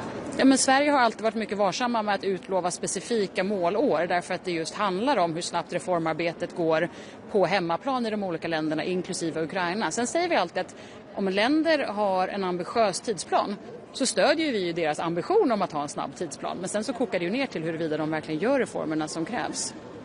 De här samtalen som pågår med Ungern, Peter Modjor ska väl hit till Bryssel senare i veckan, och då handlar det ju om att de vill få loss de frysta medlen för Ungern, men man väntar sig också prata om Ukraina och medlemskap när man träffas här. Alltså du ser inte någon risk i att man åtminstone utåt får bilden av att de här sakerna hör ihop, det vill säga vi ger Ungern pengar och sen så säger de ja till Ukraina? Men det är ju två viktiga processer som var och en är viktig. Dels är det ju såklart viktigt att sätta tryck på Ungern, att vidta det reformarbete som jag tror att man vill vidta i och för sig, men att också sätta tryck på att det är de förväntningarna vi har för att man ska kunna ta del av de medel som nu är frysta. Alltså Sverige har ju varit en av de mest starka påhejarna för att frysa medel till Ungern för att man inte har levt upp till rättsstatens principer. Så att det är bra att en sån dialog förs. Det är bra att Ungern redovisar vilket arbete man tänker vidta på rättsstatsområdet. Vi kommer också få en dragning idag under övriga frågor från hur man på Ungerns sida tänker sig arbetet framåt. Så det är en viktig process, men den ska inte blandas ihop såklart med den processen om Ukrainas medlemskapsansökan, utan den ska ju, oberoende av vad som sker med de ungerska medlen, så ska ju den gå framåt därför att Ukraina har meriterna, Ukraina har gjort jobbet. Att Ungern har blockerat den här processen under så lång tid är ju direkt anstötligt, men nu hör vi en helt annan ton. Men du ser inte en risk då att de här frågorna faktiskt blandas ihop? För det är väl så var det ju förra gången när Orbán fick loss 10 miljarder euro precis före ett toppmöte, och sen på toppmötet så sa han ja då till att ge stöd till Ukraina. Jag förutsätter att kommissionen som ju gör bedömningen om att avfrysa en del medel i så fall gör det utifrån en korrekt bedömning om att Ungern vidtar de reformer som krävs. Vi har också lärt oss lite från det polska exemplet tidigare att det inte alltid är så himla enkelt, även om man vill från regeringens sida i det berörda landet. Så att jag förväntar mig att kommissionen gör en gedigen bedömning utifrån vad Ungern faktiskt vidtar för åtgärder. Tack. Stort tack!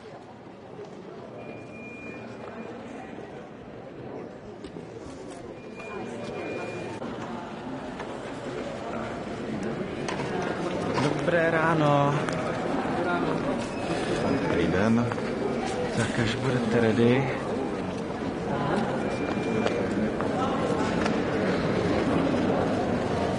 Asi začneme. Pojď to. Pan ministr začne? Ano, můžete? Kamera ready? Ano. Jo, tak. Dobrý den, tak já jsem dneska přijel na Radu Agrifish řešit otázku mrazů, které postihly Českou republiku. Již v předchozích týdnech jsem oslovil pana komisaře Hansena a popsal mu škody, které vlastně Česká republika v rámci tady té vlny mrazové utrpěla. U nás to de facto kopíruje situaci v roce 2024 a my vlastně budeme žádat o využití Evropské krizové rezervy na krytí aspoň části těchto škod. Jaké si děláte, pane ministře, naděje, kolik by to mohlo znamenat pro Česko peněz, a jestli můžete nějak stručně popsat, jaký bude teď ten proces? Předpokládám, že Evropská komise musí tu naši žádost nějak posoudit s ohledem na ty dopady, na ty škody, které my tam budeme reportovat. Tak ten dopad, říkám, my jsme vyčíslili asi na 1,5 miliardy korun. Je to obdobná situace jako v roce 2024 a doufáme, že uspějeme procentuálně alespoň stejně jako v tom minulém období. To znamená, že jsme dostali zhruba na pokrytí 1/4 plus minus těch škod, které byly způsobeny mrazy. Samozřejmě, že vždy tato situace závisí i na přírodních jevech v ostatních členských státech a na tom rozpočtu té krizové rezervy. Pane ministře, jak potom bude to odškodnění distribuované mezi ty české zemědělce? Úplně stejným systémem. Ten systém je v České republice zaveden, vyvinut, takže teď se hlásí škody přes Státní zemědělský intervenční fond. Jsou tam určité parametry pro posouzení té škody a zvýhodnění samozřejmě těch, kteří byli pojištěni. Pane ministře, jaký bude ten formální proces? My teda musíme formálně požádat Evropskou komisi, pak tam jsou nějaké lhůty, nebo co se bude dít dál? Ano, já předpokládám, že nás s tím seznámí buď tuto radu, nebo příští pan komisař, až vlastně si vyhodnotí všechny ty žádosti.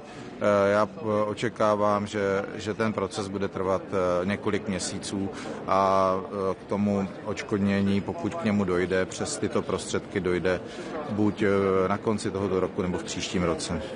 Možná ještě taková obecnější otázka. Vlastně proč o to odškodnění žádáme? Dalo by se říct, že mrazy přicházejí každoročně a že to je určitý risk, s kterým zemědělci musí počítat? Je to sice pravda, na druhou stranu k tomuto účelu je ta krizová rezerva vytvořená, takže ji používají všechny státy.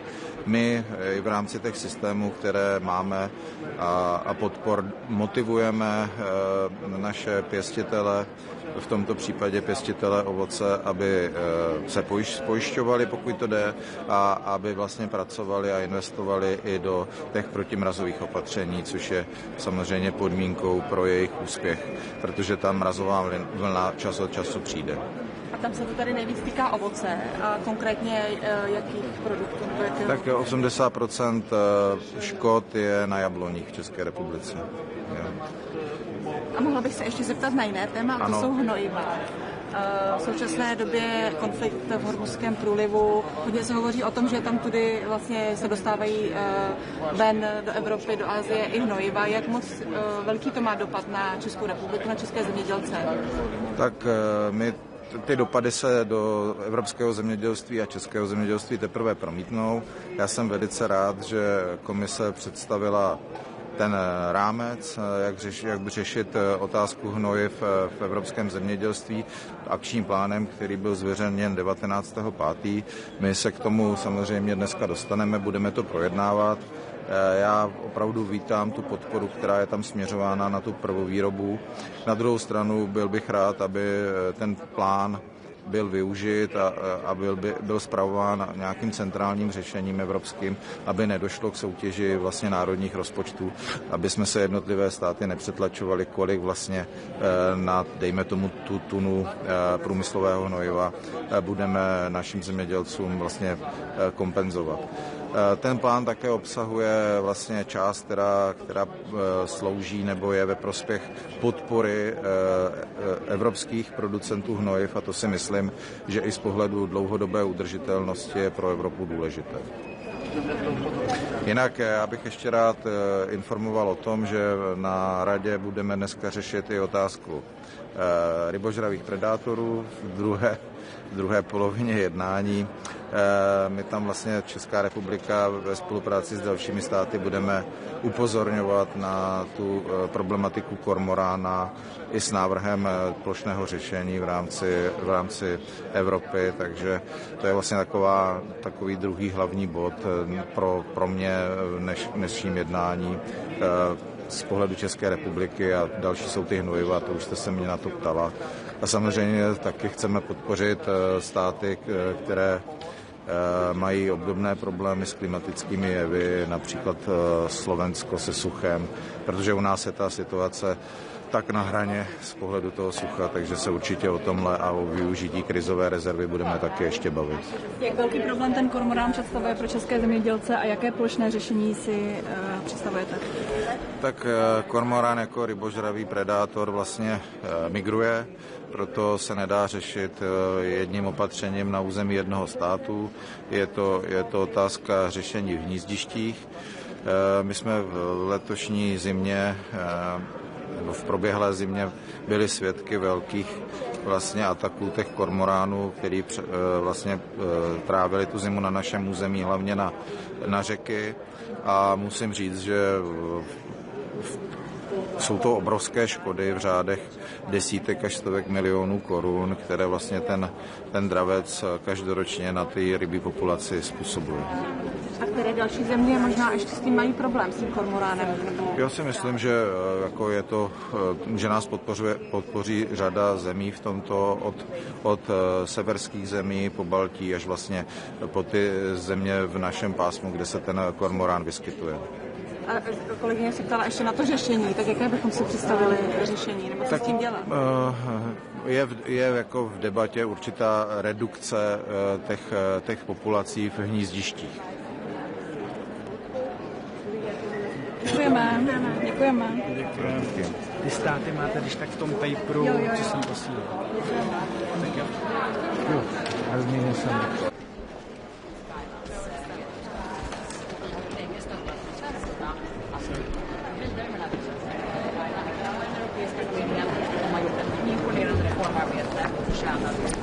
Hi, good morning.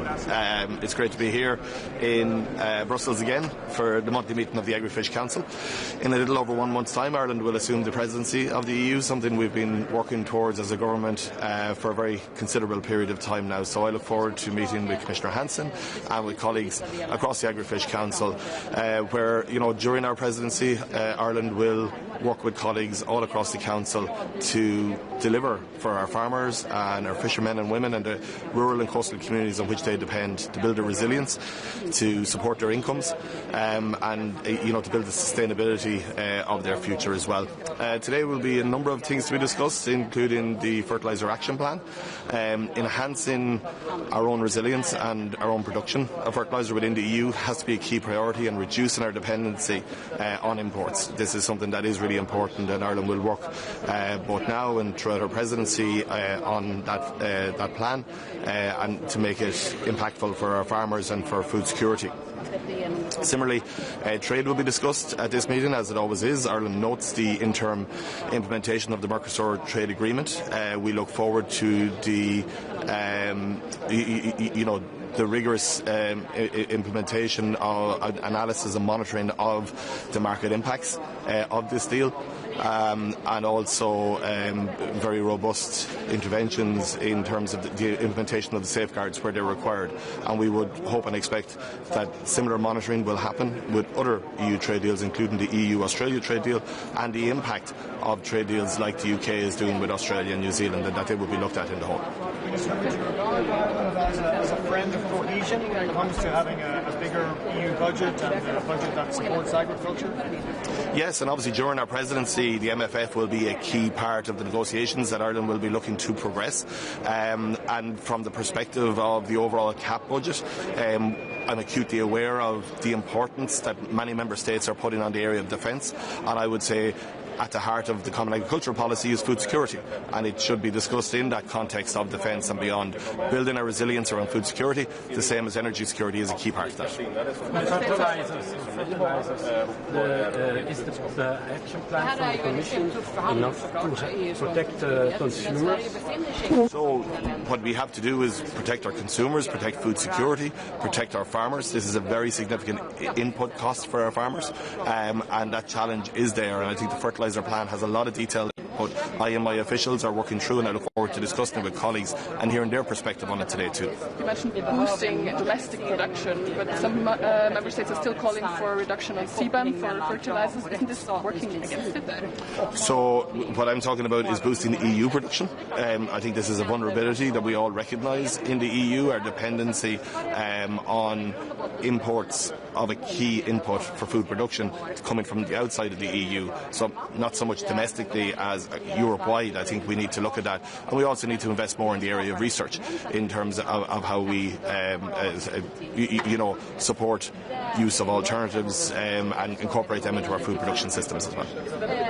To answer the acute crisis? No, I believe we have short-term interventions that are there, and us in our Irish government, we have supported our farmers with the significant energy shocks around fuel prices, and we've been able to have that immediate intervention. But you also need medium to longer-term interventions. Whenever the conflict in the Middle East ends, there will be a fallout from that will continue for some period of time. So it is right that you take this opportunity and this shock to also look at more medium and longer-term solutions as well and do them in tandem. Should this be a wake-up call to decarbonize fertilizers industry? I think we can never be complacent around food security.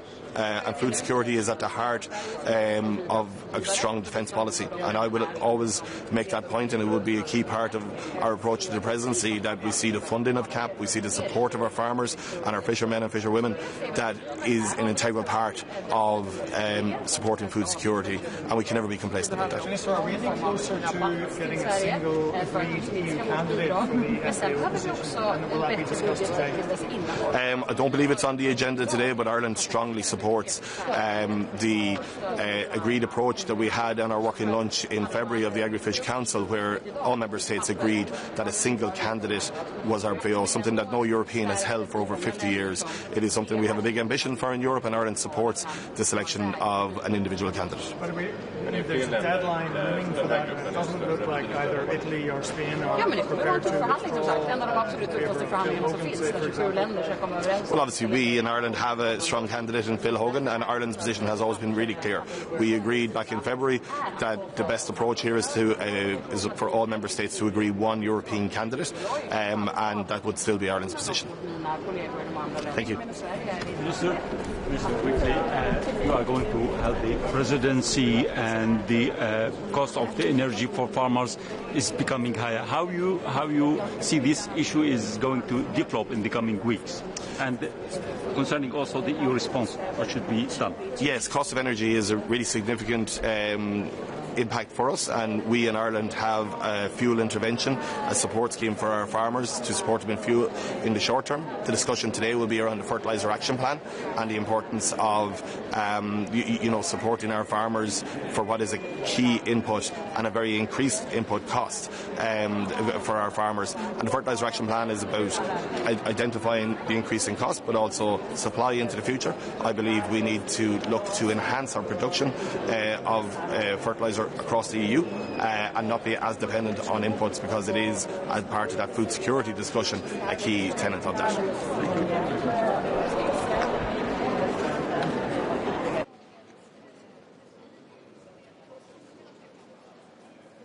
During our presidency, Ireland will work with colleagues all across the country. Dzień dobry. Możemy? Dzisiejszy Agri-Fish jest poświęcony głównie tematom związanym z nawozami, z rynkiem nawozów, ale też z umowami handlowymi. Po pierwsze, trudna sytuacja na rynku nawozowym spowodowana konfliktem na Bliskim Wschodzie, ale też przepisami, które się zmieniają. No i tu jest potrzebne wsparcie dla rolników, nie tylko w Polsce, ale całej Europie. Też rozmawiamy o sytuacji kryzysowej związanej z warunkami pogodowymi. Tu wiele krajów członkowskich zgłosiło właśnie kwestie przezimowań roślin, ale też przymrozków wiosennych, i to też wiąże się właśnie z rynkiem nawozów, bo te nawozy stosować trzeba, a plon może być niższy jak w latach poprzednich.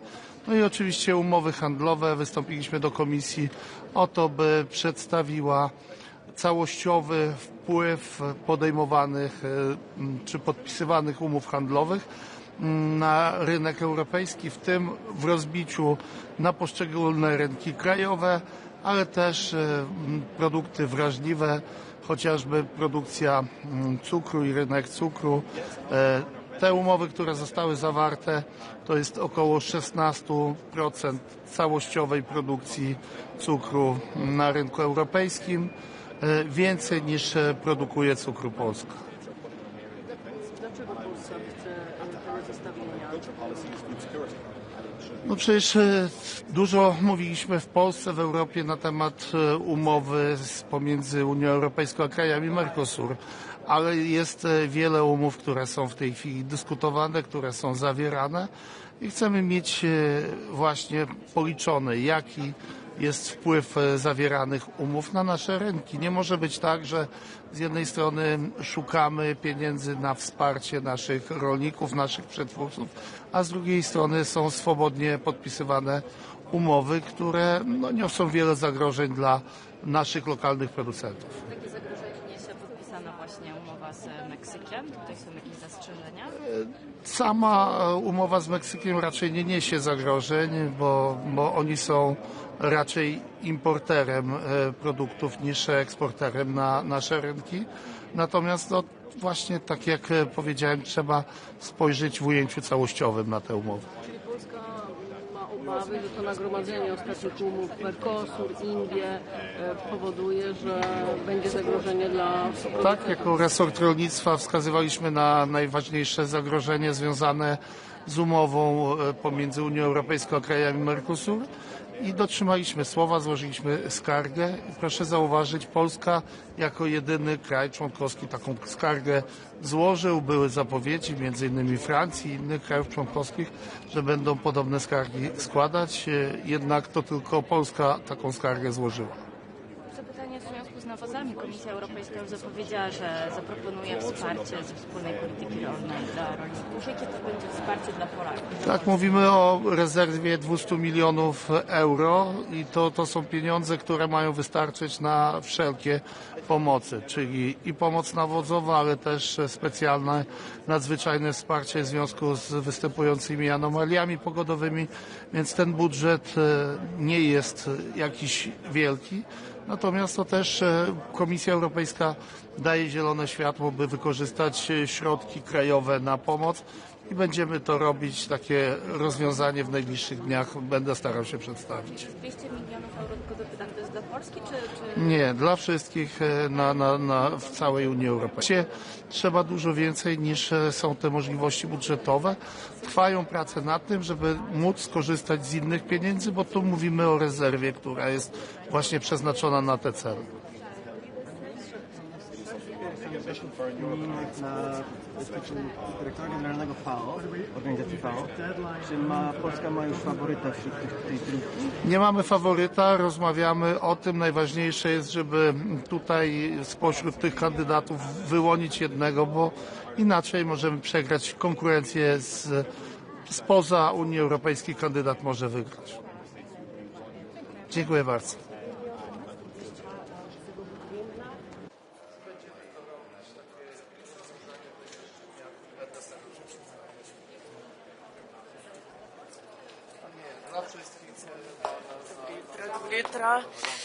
Dobro jutro, dober dan. Današnje zasedanje Sveta za splošne zadeve, ki se ga udeležujemo ministri in državni sekretarji za evropske zadeve, tokrat moje zadnje v tem mandatu. 4 zelo pomembne teme, večletni finančni okvir 2028-2034. Če smo prejšnje zasedanje Sveta za splošne zadeve se pogovarjali o tem, kako se lahko Evropska unija bolje odziva na krize in naravne nesreče, glede fleksibilnosti in pa po drugi strani predvidljivosti večletnega finančnega okvira. Tokrat govorimo o tem, kako ukrepiti konkurenčnost Evropske unije in zagotoviti polno izpolnjevanje načrta Ena Evropa, en trg. Za Slovenijo so ta stališča zelo pomembna. Prizadevamo si za ambiciozen večletni finančni okvir in pa predvsem, ker sta za konkurenčnost Evropske unije zelo pomembni tudi dve tradicionalni oziroma treaty-based politiki, kohezija in skupna kmetijska politika, se seveda zavzemamo, da je ta prvi steber čim večji, čim bolj ambiciozen in s tem tudi nacionalne alokacije. Nasprotujemo predlogu Evropske komisije, da bi znižala dohodke iz naslova carin. Trenutni predlog je iz 25 na 10%. Slovenija temu nasprotuje, ker ocenjujemo, da je za konkurenčnost Evropske unije zelo pomembna tudi dobro delovanje carinskih in davčnih institutov. S tem se seveda zagotovi tudi varnost vnosa dobrin v samo Evropsko unijo. Pod drugo točko bomo razpravljali seveda že naša stalna točka priprave na zasedanje Evropskega sveta, ki bo potekal 18. in 19. junija in se ga bodo udeležili evropski voditelji. Kot že naša stalna točka priprave oziroma v sklopu točke priprave na EUKO, pogovori o Ukrajini, kako še naprej podpirati Ukrajino v nasprotju z agresijo Rusije in mogoče napredek tudi na širitvenem področju, kar se tiče Ukrajine. Seveda tudi situacija na Bližnjem vzhodu, kaj se dogaja z Hormuško ožino, to so te geostrateške in geopolitične teme, ki jih evropski voditelji vedno imajo. Kot prvič pa bodo evropski voditelji v sklopu večletnega finančnega okvira se prvič pogovarjali tudi o dejanskih okvirnih številkah. Danes razpravljamo tudi o partnerstvu med Evropsko unijo in Združenim kraljestvom. Kot veste, bo konec junija vrh EU Združeno kraljestvo. Ministri in državni sekretarji za evropske zadeve bomo opravili razpravo o tem partnerstvu. Mislimo, da je pomembno, pragmatično partnerstvo o nekem strateškem našem zavezniku, seveda pa je ta odnos po Brexitu ponovno v oblikovanju, ponovno v nastajanju in tukaj ima Evropska unija do Združenega kraljestva nekatera pogajalska izhodišča, še posebej kar se tiče skupnega fitosanitarnega in sanitarnega območja, kar se tiče migracij, kar se tiče šolstva in sodelovanja Združenega kraljestva v recimo programih mobilnosti, izobraževanja mladih, Erasmus+. In kot zadnja četrta točka še redna razprava v okviru rule of law oziroma vladavine prava, kjer tokrat obravnavamo 4 države, Francijo, Hrvaško, Latvijo in Italijo.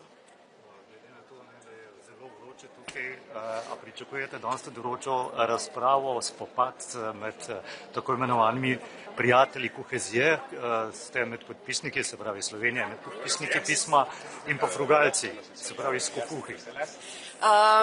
Slovenija je skupaj z 16 drugimi, to se pravi 17 držav članic Evropske unije, prijateljic kohezije, je včeraj izdalo skupno stališče, pogajalsko izhodišče, ki smo ga pogajali več mesecev in kot naše skupno pogajalsko izhodišče naslovilo to na predsedstvo in na Evropsko komisijo.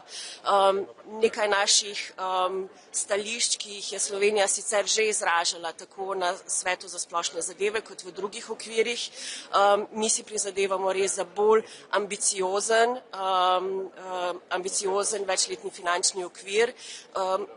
Unija ima številne nove izzive, ampak ne smemo pozabiti na naše tradicionalne, to je kohezija in skupna kmetijska politika. Slovenija, občine, skupnosti so od večletnega finančnega okvira dobile številne dobre projekte in Slovenija se je v regionalnem smislu zelo razvila ravno zaradi teh politik. Recimo Slovenija podpira močno to, da bi se upočasnilo odplačevanje tega posojila v okviru nove EU Generation in pa da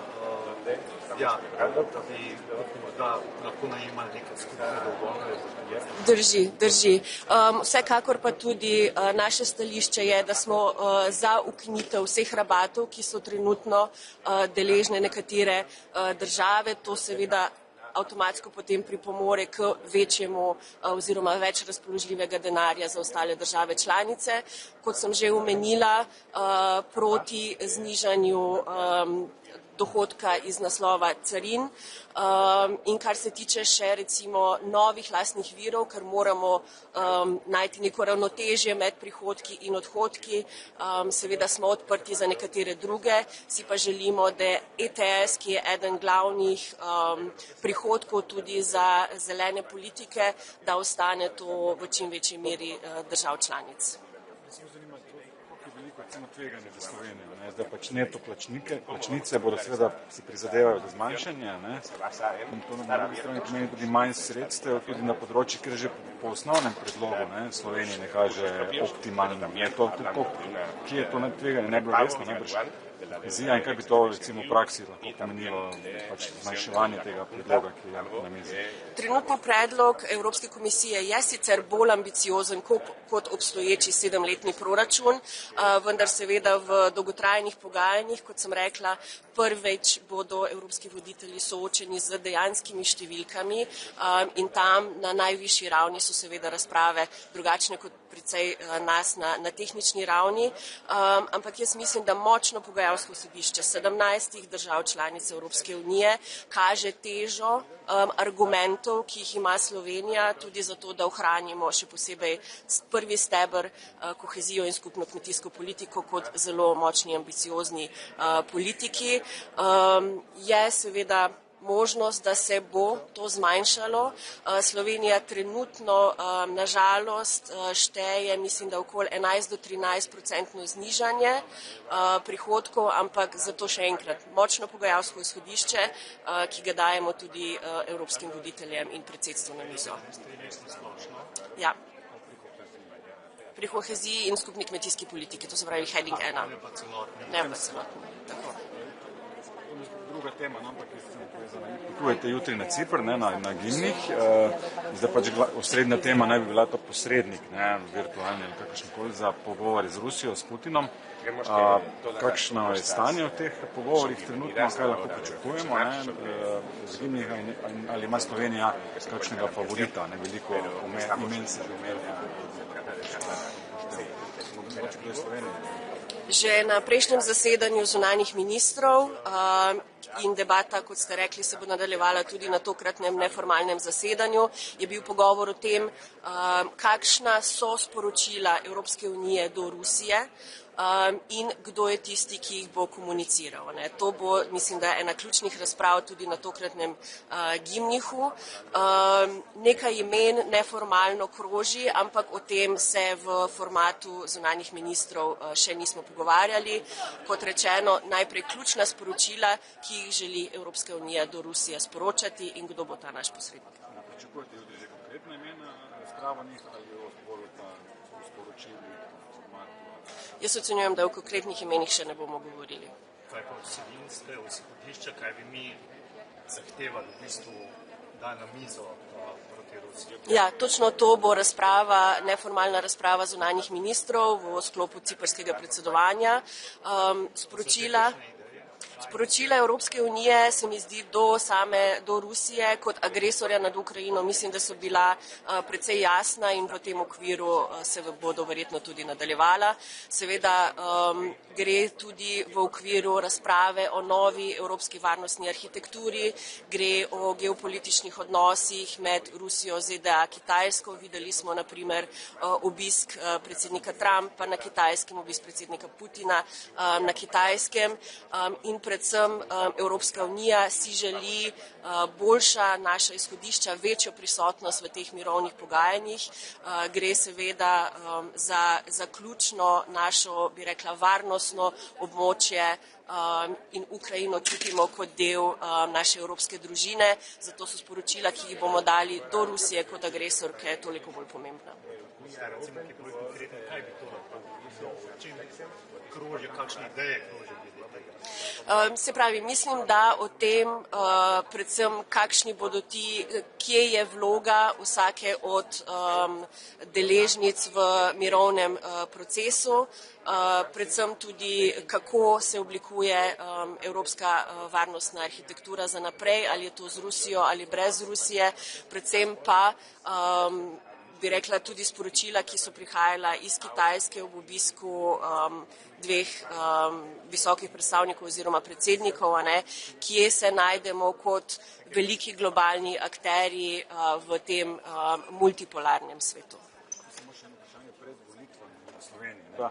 Od Zahoda, zdaj Sloveniji imamo eno afero, to Black Cube, ne pa zanima vas tudi ugotovili zdaj že v tem procesu tudi kakšna realizacija kakšnega drugega vpletja. Neki indici so, da je bilo tudi vpletanje ali pa vse načrtovano iz Rusije. Lahko poveste kaj o tem? Ne bi o tem komentirala danes. Hvala lepa. Srečno.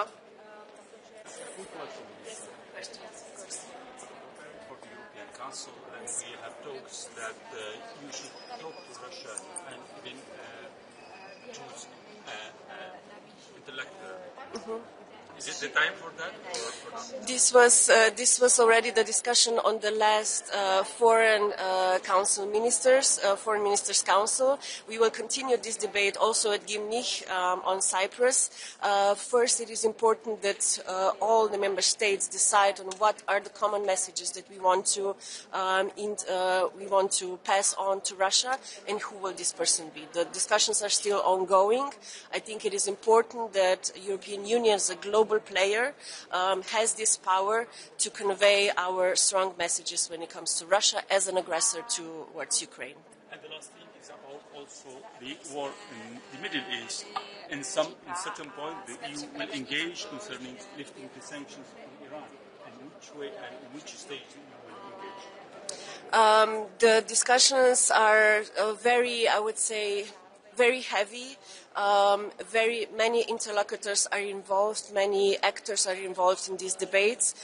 So we will see. For us, Slovenia and the European Union, I think it's important that we don't see a fragmentation of decisions and fragmentations of actors being present in the Middle East. I think it's very important that we do so aligned with multinational system and international organizations. So we also see here a very important role of United Nations when it comes to any kind of action to the Middle East. Thank you so much.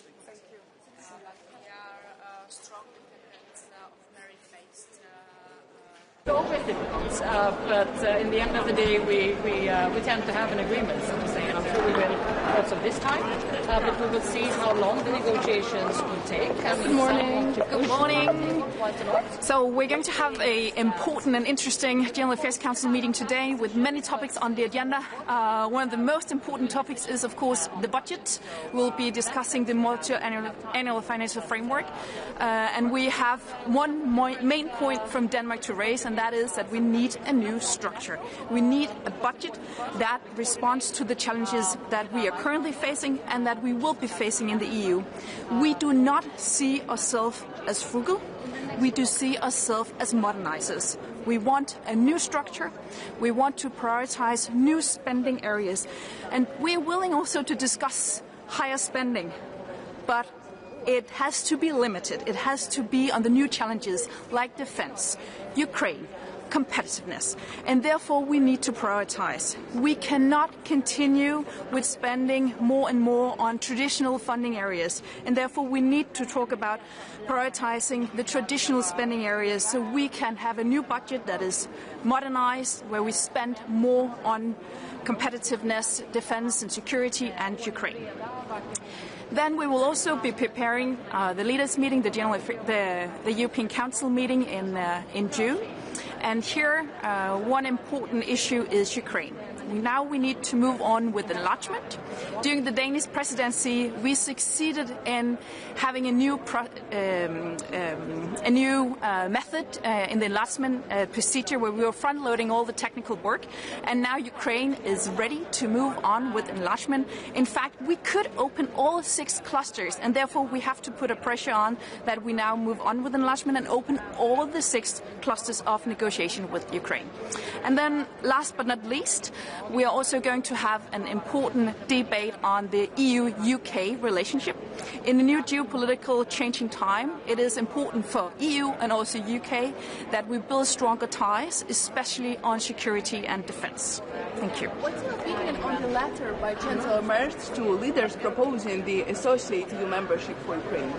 First of all, I'm looking forward to find out more about what is the actual content of this letter. We are willing to discuss how we can embrace enlargement procedure even faster within the merit-based approach. Ukraine is delivering, and with the front-loading process, the enlargement procedure has not been on a hold. Actually, on the contrary, and therefore we believe that the first step should be formally to open the negotiation clusters within the traditional framework as we work. On the MFF, Minister, so with the right structure, you're willing to agree to 1.8 billion and also more contributions by member states? Well, it's important to say that the Danish government has not taken a decision on the spending on the budget, but the proposed budget spending is way too high. Proposing 1,900 billion euros is a tremendous increase on the budget. And spending 1.36% of the overall income in EU is way too high. Talk about spending more. We have to talk about spending more on new areas. And that is why my main point is that we need a new structure. We cannot continue with old policies, and therefore we have to prioritize on the heading 1, on cohesion and agriculture funds.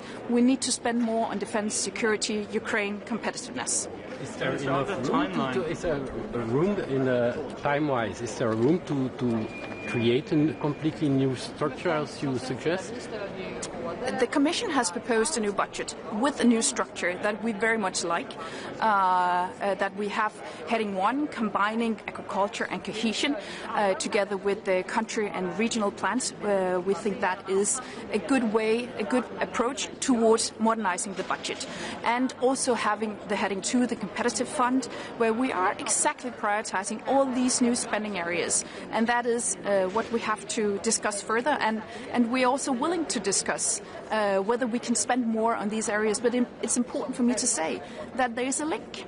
If we have to talk about more spending, there's a link with modernization and prioritizing on the traditional spending areas. Minister, just for the timeline to get a deal. I mean, initially it was thought there'd be a push to agree a council position by the end of the year. I mean, now there's some talk that mightn't happen until after the French elections. Is that quite a truncated time, or quite an extended timeline for delay? Well, the timing of the negotiation is not at all focused currently. We prioritize quality over speed. Ja, selvfølgelig. Hej. Godmorgen. Vi vil selvfølgelig også gerne dykke ned i blandt andet de her budgetforhandlinger, som I jo lidt tager hul på i dag. Nu hører vi dig sige, vi hører også fra din svenske kollega, at I taler om modernisering, og måske ikke så meget om det her med at spare, som lidt har været måske det, man har talt om tidligere. Kan du prøve at sætte nogle ord på det på dansk? Hvad mener I med det? Hvad mener du med det? Jo, altså også som vi sagde under det danske EU-formandskab, vi ser os ikke som en del af sparebanden. Og vi er sådan set også villige til at diskutere, om budgettet skal være højere, om der er noget, der er behov for at bruge flere penge på. Men det vi også siger meget klart, det er, jamen så bliver det nødt til at være noget, hvor vi rent faktisk får yderligere værdi ud af det, og hvor det rent faktisk svarer på de udfordringer, som EU står overfor. Og det er, som jeg sagde her også, det er sikkerhed, det er forsvar, det er Ukraine, det er konkurrenceevne, og det er det, vi gerne vil diskutere, om vi kan bruge yderligere penge på. Og derfor bliver man også nødt til at have en diskussion omkring prioriteter, og vi bliver nødt til at diskutere mere åbent, at vi så også skal nedprioritere andre traditionelle områder, som landbrugspolitik og samhørighedspolitik. Men hvordan ser du på den diskussion? Fordi den tager jo så med ind i diskussioner også med de andre EU-lande, dem der traditionelt modtager flere penge fra budgettet, end de selv spytter i budgettet. Plus I har nogle forhandlinger, der også venter med Europaparlamentet. Der er nok ikke nogen tvivl om, at det bliver nogle meget svære forhandlinger, så hvor kan du se måske common ground, hvor kan du se et kompromis lande i alt det her? Jeg ved godt, det er tidligt, men hvordan ser du på det? Det er meget tidligt at begynde at tale om kompromiser, men jeg tror, det er ret åbenlyst, at budgetforslaget er for stort for de fleste. Der bliver lagt op til at spendere langt mere end tidligere. Også meget mere, end hvad rigtig mange lande overhovedet har mulighed for at spendere. Samtidig er der så også kommet et nyt forslag til en ny struktur, som vi sådan set er meget glade for. Og det er også derfor, vi siger, at vi kan sådan set godt tale om, vi skal prioritere lidt mere, altså om der er noget, vi rent faktisk skal bruge lidt flere penge på, men så bliver det altså de her nye tiltag, det bliver den her nye struktur, og det er derfor, vi også siger meget tydeligt, der er et link. Altså vi kommer ikke til at tale om, at budgettet skal være højere, hvis ikke også der kommer en ny struktur. Hvor skal pengene komme fra? Fordi vi har jo en diskussion nu, hvor der er nogen, der siger, vi har ikke råd til at betale så meget fra vores statsbudgetter. Der er nogen, der siger, at vi skal have nogle nye indtægter selv, og der er dem, der siger, at vi skal lade være med at betale coronalånet af efter den aftale, som vi lavede, da vi lavede den sidste MFF. Hvad siger du? Som vi også hele tiden har sagt, altså så bliver vi jo nødt til at tilbagebetale det lån, der er optaget under corona. Ja, det har vi sagt hele tiden, men det er jo helt rigtigt, som du også siger. Der er rigtig mange lande, der har svært ved at betale mere.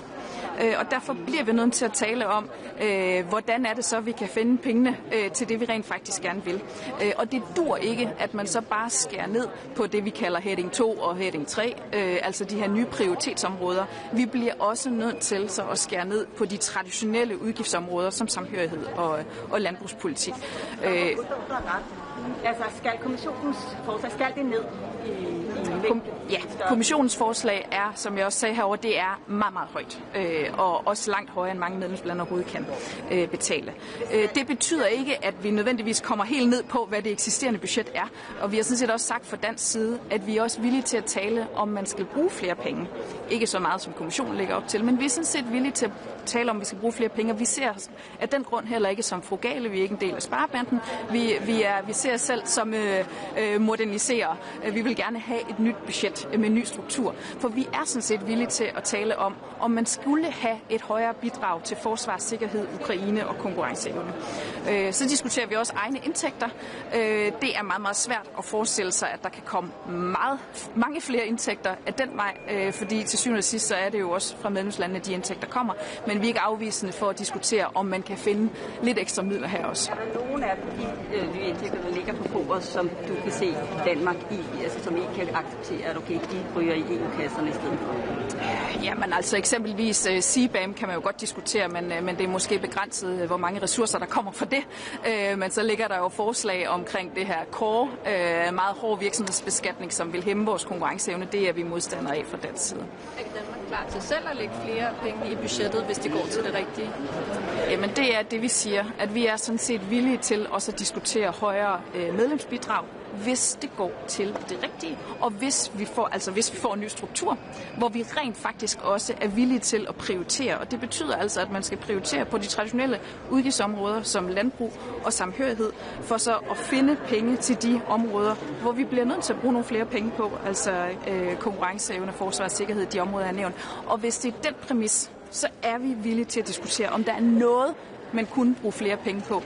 Men det er vigtigt fra dansk side at sige, at de her to ting kommer sammen.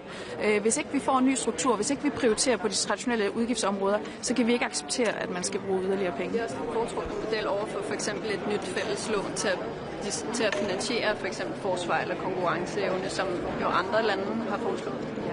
Jamen, vi har jo også stillet os skeptisk over for fælles lån, men har, ligesom vi også siger, med tilgang til budgettets størrelse, at det kan vi godt være villige til at diskutere, men når vi taler fælles lån, så er det bare vigtigt at sige, at det skal jo ikke bare gå til, at man kan spendere yderligere på de traditionelle områder, så skal det være afgrænsede områder. Det skal være fælles udfordringer for Europa, altså eksempelvis støtte til Ukraine, hvor vi også har bakket op om fælles lån. Ja, med den idé, der er også op at vende i forhold til at gå ind og lave nogle krav på udbetalinger, for eksempel i forhold til, at man skal respektere retsstatsprincipper og sådan noget. Det er jo også noget, der har været en lille smule sensitivt og stadigvæk er det. Ja. Hvordan ser du på det? Er det en god idé at gå ind og lave sådan nogle krav til at få udbetalinger fra EU's budget fremover? Det er en rigtig god idé, og Danmark er blandt de lande, der stærkt advokerer for at forstærke den her konditionalitetsmekanisme, og det bliver der sådan set også lagt op til fra kommissionens side, at der kommer en stærkere konditionalitetsmekanisme på hele det her heading 1, så det er sådan set både landbrugsmidler og samhørighedsmidler, og vi har jo kunne se, at det virker. Det er et af de mest effektive værktøjer, vi rent faktisk har fra EU's side for at overholde retsstaten. Vi har set det med valget i Ungarn, hvor den nye ledelse er gået til valg på, at man gerne vil have pengene tilbage fra EU, de penge, der er holdt tilbage, og det betyder, at man nu bliver nødt til at lave retsstatsreformer, så man rent faktisk lever op til helt grundlæggende demokratiske spilleregler. Og det kunne vi godt tænke os at styrke, så det gælder flere områder af budgettet. Du nævner Ungarn. Det er jo lidt dem, vi venter på i forhold til udvidelsesprocessen. Hvad er din forventning til, hvad der kommer at ske her over de næste par uger i forhold til at tage konkrete skridt? Men nu er der jo kommet en mere pro-europæisk regering fra Ungarns side, og det er vi enormt glade for. Det er godt for Europa, det er godt for Ungarn, og jeg forventer helt konkret på Ukraine, at vi nu kan komme videre. Altså vi har under det danske formandskab kommet med den her nye tilgang, hvor vi frontloader alt det tekniske arbejde. Et resultat, som vi er enormt stolte af, for det har betydet, at hele processen sådan set ikke er stået stille, men vi er fortsat, og ukrainerne er fortsat med at reformere, og medlemslandene, i hvert fald de 26 andre medlemslande, har været enige på den tekniske fremgangsmåde. Og det betyder jo også, at nu er der sådan set ikke noget, der venter, og vi bør bruge den her lejlighed til, så rent faktisk at få åbnet alle de her 6 forhandlingskapitler eller clusters. En ungarsk kollega i dag, at det simpelthen nu bliver vi nødt til at... Et signal, jeg vil sende til hele rådet, at nu er det på tide, at vi får åbnet alle clusters, så alt er åbent, og ukrainerne kan fortsætte med at reformere, og vi kan hjælpe dem. Det er selvfølgelig bare et enkelt, måske i hvert fald til start, i hvert fald ikke med dem alle sammen. Ja. Hvad er... Hvorfor siger du dem alle sammen? Jamen, jeg hører også, at der er forventninger om, at vi kan åbne kloster 1 juni måned, men vi bør kunne åbne alle klosters hurtigst muligt, fordi vi har jo lavet den her frontloading-tilgang, hvor vi frontloadede 3 af klosterne under vores formandskab, og kyprioterne er fortsat med de sidste 3. Og derfor er vi sådan set på det tekniske klar til at åbne. Ukrainerne er klar, og vi bør også være klar.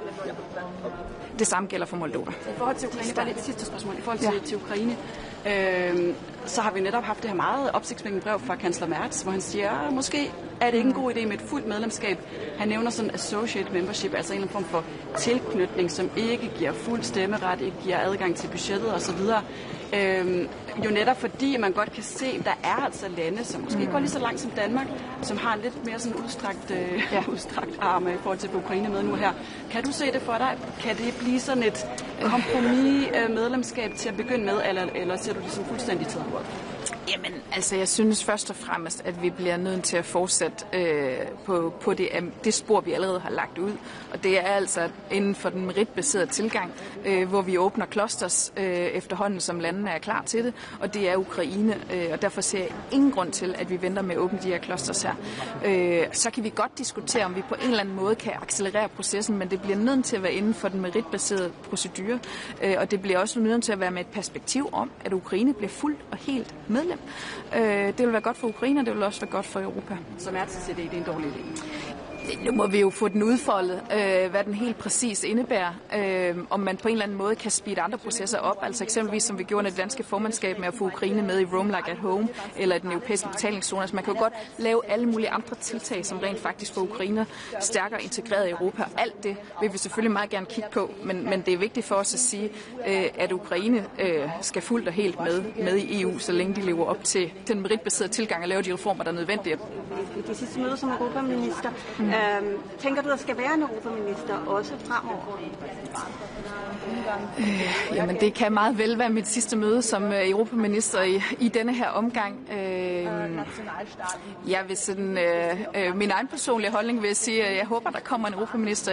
Jeg har set det som enormt værdifuldt for den europapolitiske debat, også derhjemme, for at få bredt den ud. Og sådan set også i forhold til at varetage Danmarks interesser i Bruxelles.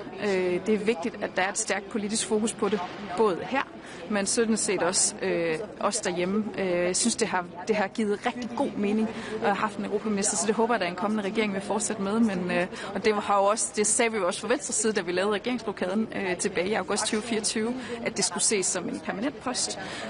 For Venstre har det længe været en mærkesag, at vi vil have en permanent europaminister, for det mener vi, at tiden er til.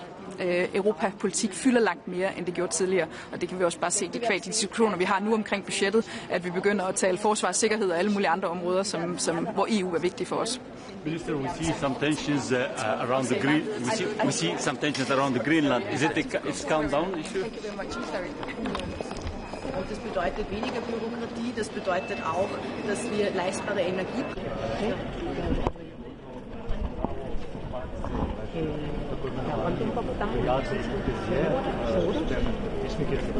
Buenos días. Encantado de veros. Buenos y soleados días en Bruselas. Tenemos una agenda muy intensa hoy en el Consejo de Asuntos Generales, que hemos empezado a las 8:30 de la mañana con un desayuno de los ministros del futuro de Europa. La agenda hoy está centrada, como sabéis, en la preparación preliminar del Consejo Europeo, un punto sobre el marco financiero plurianual, un almuerzo sobre las relaciones con el Reino Unido y el punto habitual sobre Estado de Derecho. Me detengo particularmente en la preparación preliminar del Consejo Europeo, que va a estar centrado, como siempre, en los temas de política exterior, a los que se referirá el ministro Álvarez cuando asista esta semana al GIPNIC.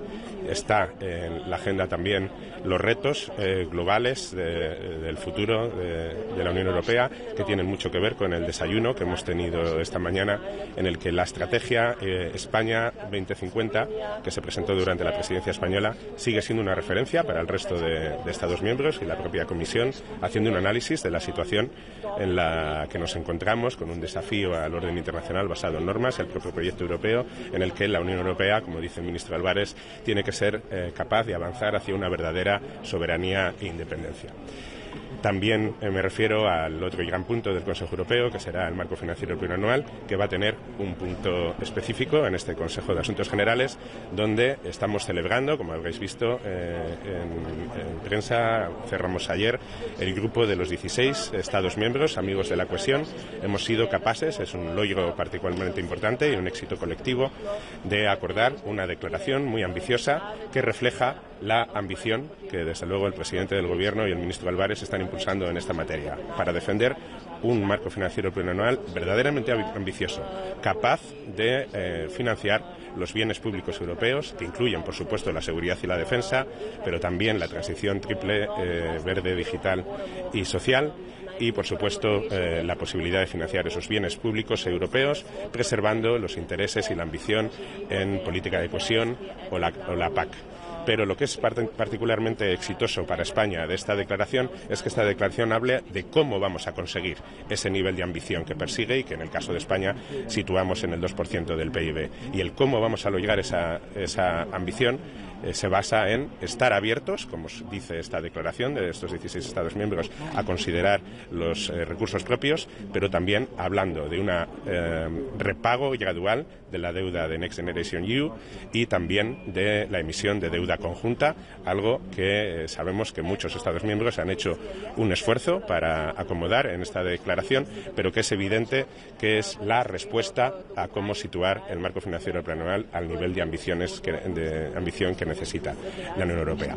El resto de la agenda del Consejo de Asuntos Generales va a estar centrada en un almuerzo sobre las relaciones con el Reino Unido, en el que España está liderando y acompañando estos esfuerzos por el reset de las relaciones con el Reino Unido, y queremos avanzar en todos los ámbitos de manera muy importante. Alguno de los ejemplos de gran interés español es el tema de la movilidad juvenil, que va a estar encima de la mesa, y finalmente tendremos, como sabéis, el punto habitual de Estado de Derecho, con 4 Estados miembros, que es un ejercicio al que dedicamos especial atención durante la presidencia española. Al final del Consejo de Asuntos Generales, finalmente tendremos una nueva conferencia intergubernamental con Albania, que es un paso importante en el que Albania va a seguir avanzando en su camino europeo y que está muy relacionado con las posiciones ambiciosas que España hace acompañando el proceso de ampliación con todos los candidatos.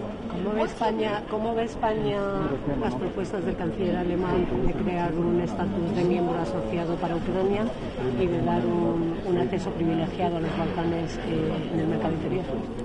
Creemos que todas las propuestas son bienvenidas a la hora de reflexionar sobre el momento en el que se encuentra la ampliación, pero estamos en un momento en el que se trata de trasladar ese imperativo que tiene la Unión Europea, estratégico, a nivel de inversión, de estabilidad en nuestra vecindad, de acompañar basado en un proceso de méritos a Ucrania, pero también a Moldavia, por supuesto a Montenegro y a Albania, al resto de candidatos en este proceso de ampliación. Y lo que es útil de este periodo de reflexión que muchos Estados miembros estamos abordando es el que también reflexionemos de cuáles tienen que ser las reformas que la Unión Europea tiene que realizar para estar preparado para esa gran ampliación. Una pregunta sobre el MFF. En las últimas semanas hemos conocido, ha saltado la polémica sobre el uso de fondos europeos para gasto corriente o pensiones. España está pidiendo alargar los plazos de devolución de deuda dentro del debate del MFF. ¿Cómo puede afectar o debilita la posición de España este hecho de cara a las negociaciones de estos meses? Yo creo que la posición española sobre el marco financiero plurianual, que es de claro liderazgo, no hay ningún otro Estado miembro que defienda una mayor ambición para el marco financiero plurianual, es muy fuerte porque el contexto internacional está pidiendo ese nivel de ambición. Y es muy sólida y creíble porque al mismo tiempo que reconocemos cuáles son los desafíos, proponemos también las soluciones. Por eso estamos muy satisfechos que hoy, junto a otros 15 Estados miembros, y pronto seremos más, al terminar la presidencia chipriota, nos sentimos muy acompañados en ese diagnóstico de que la deuda conjunta y el repago gradual del Next Generation EU va a jugar un papel para tener más margen para afrontar esa ambición. ¿No afecta entonces la posición española? Para nada. What's your view regarding the letter by Chancellor Merz proposing to associate EU membership with Chile? Yeah, I had this question before. I'm happy to reply in English.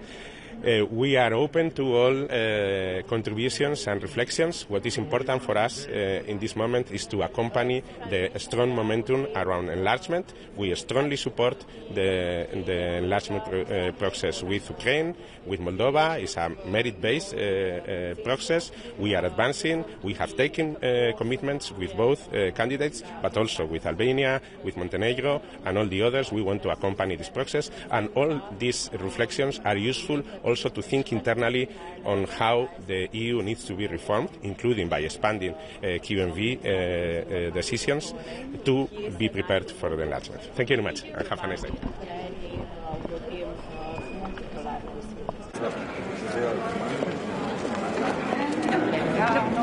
Dobré ráno, zdravím vás. Tak dobré ráno všem.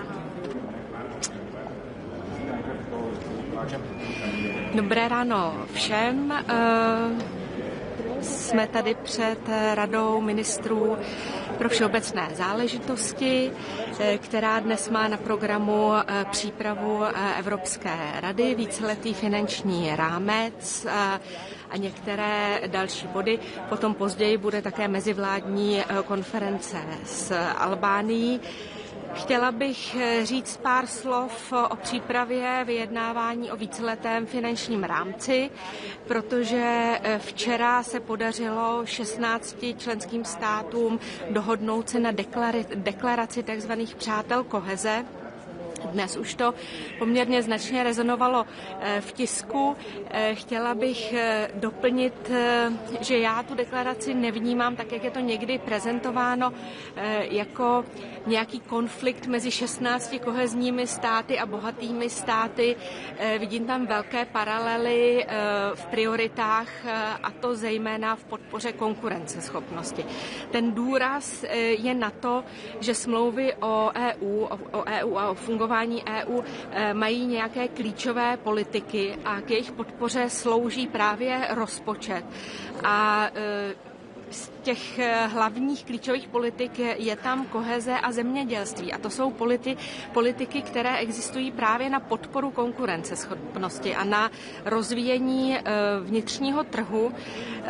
Takže ta koheze jako taková vlastně je pro celou Unii. Není jenom pro státy chudší, ale jejím smyslem je vybudovat prostředí ekonomické, kde se jim dobře podniká, kde se jim dobře investuje, kde vlastně ty podmínky jsou homogenní napříč celou Evropskou unii, všude je stejná infrastruktura, oni se nemusí nějak přizpůsobovat.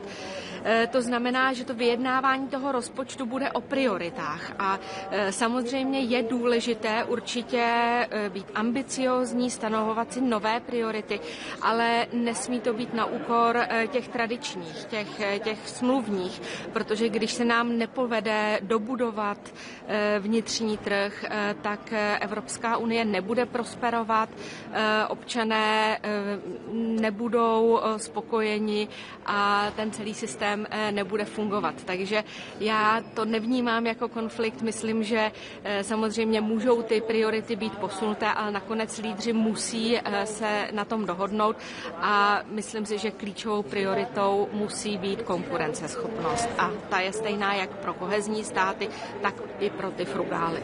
Paní Hníková, mě zaujalo v tom non-paperu, že ty státy tam konstatují, včetně nás, že jsme otevřeni nové společné půjčce a zároveň i novým zdrojům. Tak to zní trochu jako změna pozice České republiky, tak jak byla dosud. Myslím si, že to není změna pozice. Musíme si uvědomit, že je to deklarace 16 států, kde když bychom se podívali na ty národní pozice, tak jsou poměrně rozrůzněné. Tohleto vyjednávání je o kompromisu, musí se tam objevit prostě priority všech států.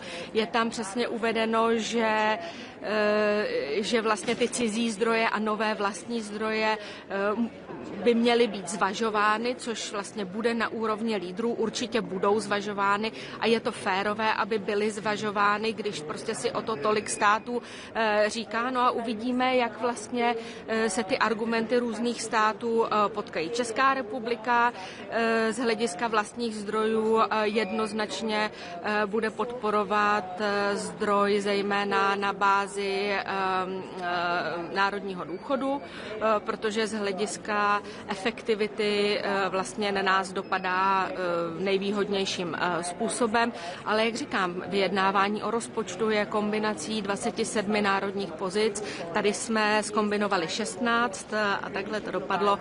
Jsme s tím OK, myslíme si, že je to vybalancované. A ta nová společná půjčka, to je něco, čemu bychom tady už byli nově otevření? Ta nová společná půjčka, si myslím, že tam je velice důležité to slovo, že má být zvažována. Musí být zvažovány parametry. Já osobně si myslím, že i když se podívám na to, co říká smlouva o fungování o EU, o cizích zdrojích, tak myslím si, že půjčka jako obecný zdroj v rozpočtu je obtížná, protože smlouva stanoví poměrně přísné podmínky.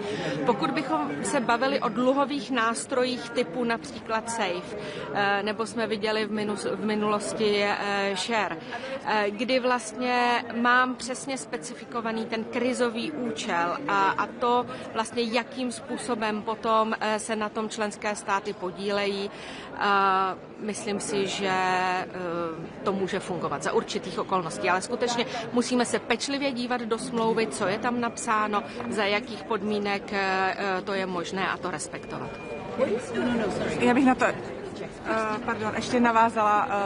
Vlastně všichni říkají, kde by chtěli ty peníze přidat, ale nikdo moc neříká, kde by ty peníze chtěl vzít. Vy jste zmínila, že pro nás, pro Česko by teda byla největší priorita navýšit si národní příspěvky a potom jsme ochotní se bavit možná o nějakých nových vlastních zdrojích, nebo jak to Česko má? Já si myslím, že musíme ještě o krok zpátky. Jo? A tahle debata se opravdu bude muset vést mezi lídry, bude se muset vést vůbec o velikosti toho rozpočtu, větší, menší, navýšit, kde ano, kde ne, jak kombinovat vlastně ty jednotlivé headingy. Myslím si, že tohle to je věc, kde Rada pro všeobecné záležitosti asi jako nemůže pro ty lídry udělat žádné rozhodnutí a skutečně jsme ještě před tím klíčovým vyjednáváním, které bude na Evropské radě v červnu, bude pokračovat na podzim, očekává se poměrně intenzivní vyjednávání na konci podzima, na začátku zimy. Očekáváte, že je možné to, co říká Antonio Costa, že by se to stihlo na úrovni lídrů dohodnout do konce tohoto roku? Já rozumím tomu, proč to předseda Evropské rady říká a jsme připraveni na to, že to vyjednávání bude intenzivní a že proto udělají všechno, ale rovnou říkám, že si myslím, že to bude velmi obtížné. Bude to velmi obtížné, ale zároveň rozumím tomu, že pokud se to nepodaří, nebo pokud by se to nepodařilo do konce roku, tak potom to vyjednávání vlastně na jaře a v létě z důvodu politického systému voleb v řadě států může být ještě obtížnější. What did you do on the letter by Chancellor Merz proposing the associate EU membership for Ukraine? This is a pretty new question. We generally we believe that enlargement must continue, but we are strong defenders of merit-based enlargement. We believe that there are certain procedures that should be respected, and at some stage leaders should discuss actually how this should be fulfilled. The letter is being analyzed. We are consulting our partners, and we support EU future of Ukraine. We understand that this is very important. At the same time, European Union is a very specific kind of organization, and we must make sure that everyone who intends and who wishes to be part of that is fully ready and can become a partner and a member in full scope. So it's basically more for leaders' discussion than for ministers, right? I believe so. I believe so that we need quite concrete and strong political steer from the leaders to be able to continue. Děkujeme. Děkuji. Prosím, musíme přeju hezký den. Naschledanou.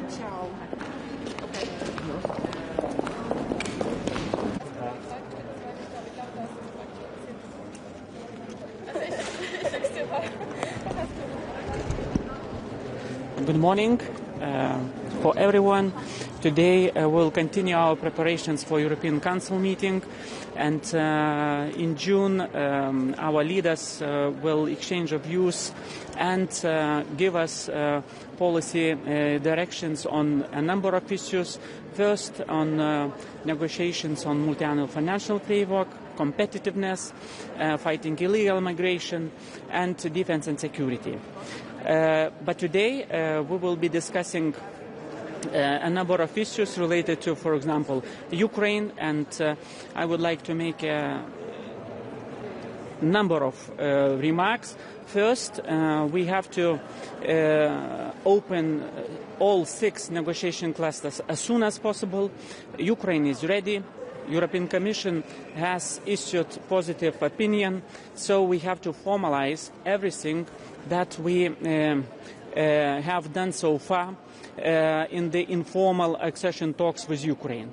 Secondly, we need to set the date for Ukraine's accession in the European Union. We do believe that 2030 is a good date for all, for European Union and for Ukraine. It would consolidate our efforts in order to have real progress in accession talks. Second, multi-annual financial framework.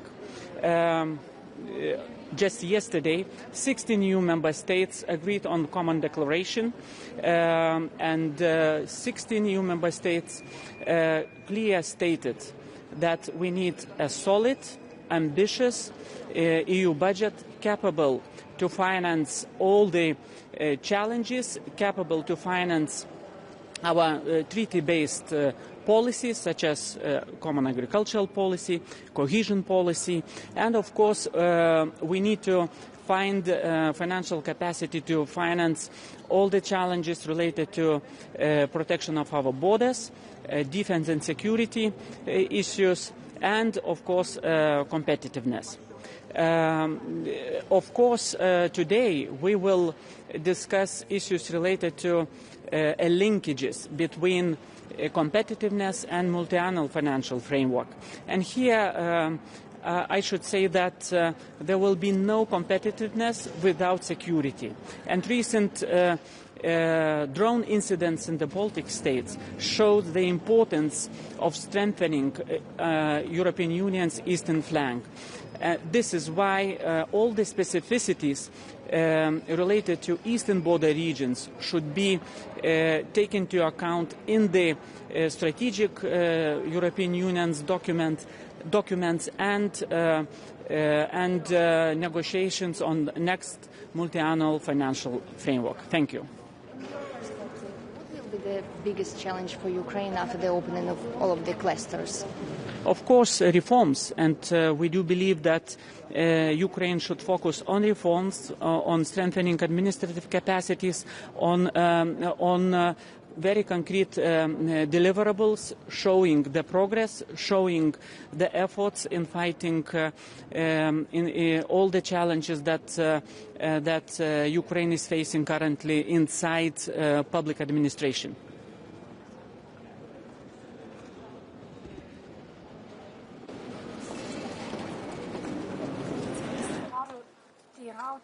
Kiek Vokietijos kanclerio išsakytas pasiūlymas suteikti asocijuotą narystę Ukrainai atliepia ir Lietuvos viziją, nes mes žinom, kad ir Lietuva kalba apie tai, kad priimkim dabar, o procese jau Ukraina išpildys visus tuos reikalavimus ir irgi kol kas galbūt be balso teisės, tai kiek tai, ką siūlo Vokietija, sakytume, yra gerai. Žinot, Lietuvos pozicija visada buvo nuosekli. Mes visada pasisakėm už normalų dėrybų procesą. Visada. Ir žinoma, nuo praeitų metų pradžios, kada prasidėjo neformalus dėrybų procesas su Ukraina, mes visą laiką sakydavom, kad reikia daryti pažangą neformaliose diskusijose, bet kada ateis laikas, kada vienos valstybės veto bus nuimtas, tada reikia viską formalizuoti. Ir mes pasisakom už to, kas buvo pasiekta iki šiol, formalizavimą, pradėjimą normalių dėrybų, atidarimą visų dėrybinių klasterių su Ukraina ir Moldova. Ir tada žiūrėsim, kaip Ukraina, kokią pažangą darys jau įvairiose srityse reformų prasme. O jeigu Vokietijos siūlymai prisidės prie formalių dėrybų tokio didesnio pagreičio, tai žinoma, kad mes pasisakome už tai, kad Ukraina sėdėtų šalia, stebėtų diskusijas. Žinoma, ir mes visada pasisakydavom už tai, kad tas statusas Ukrainos būtų galbūt tarpinėme laikotarpyje be balso teisės, kad jinai galėtų tinkamai integruotis į diskusijas, dalyvauti jose, bet kada jau ateis laikas, tada viskas transformuosis į normalų sprendimų priėmimo procesą, dalyvaujant Ukrainai jau jai tapus ES nare. Ar nematot rizikos, kad, žinot, yra posakis, nieko nėra pastoviau už laikiną, tai kad nenutiktų taip, jog jeigu tą dalinę narystę suteikiame, Ukraina sėdi prie stalo, tai atsirastų balsų, kur sakytų, kam čia skubinti, padaryti ją tikrąją narę, ji jau dabar yra ir tai galbūt dar pavėlintų. Tikrai mes laikomės požiūrio, kad turėtume vengti tokios situacijos dirbtinio laiko užtęsimo, jeigu Ukraina pasirodytų, daro reformas, uždarinėja dėrybinius skyrius, įvairiose srityse matysime pažangą ir tikrai tas bus nepriimtina mums ir žinoma su vienmintėm šalimis mes tą kelsim, siekiant, kad Ukraina tikrai būtų vertinama už padarytą pažangą, už padarytas reformas ir atitinkamai tai atsispindėtų dėrybų procese. Jokio uždelsimo, dėrybose su Ukraina tikrai jokiam uždėlsimui su Ukraina mes tikrai nepritarsime. Prašom.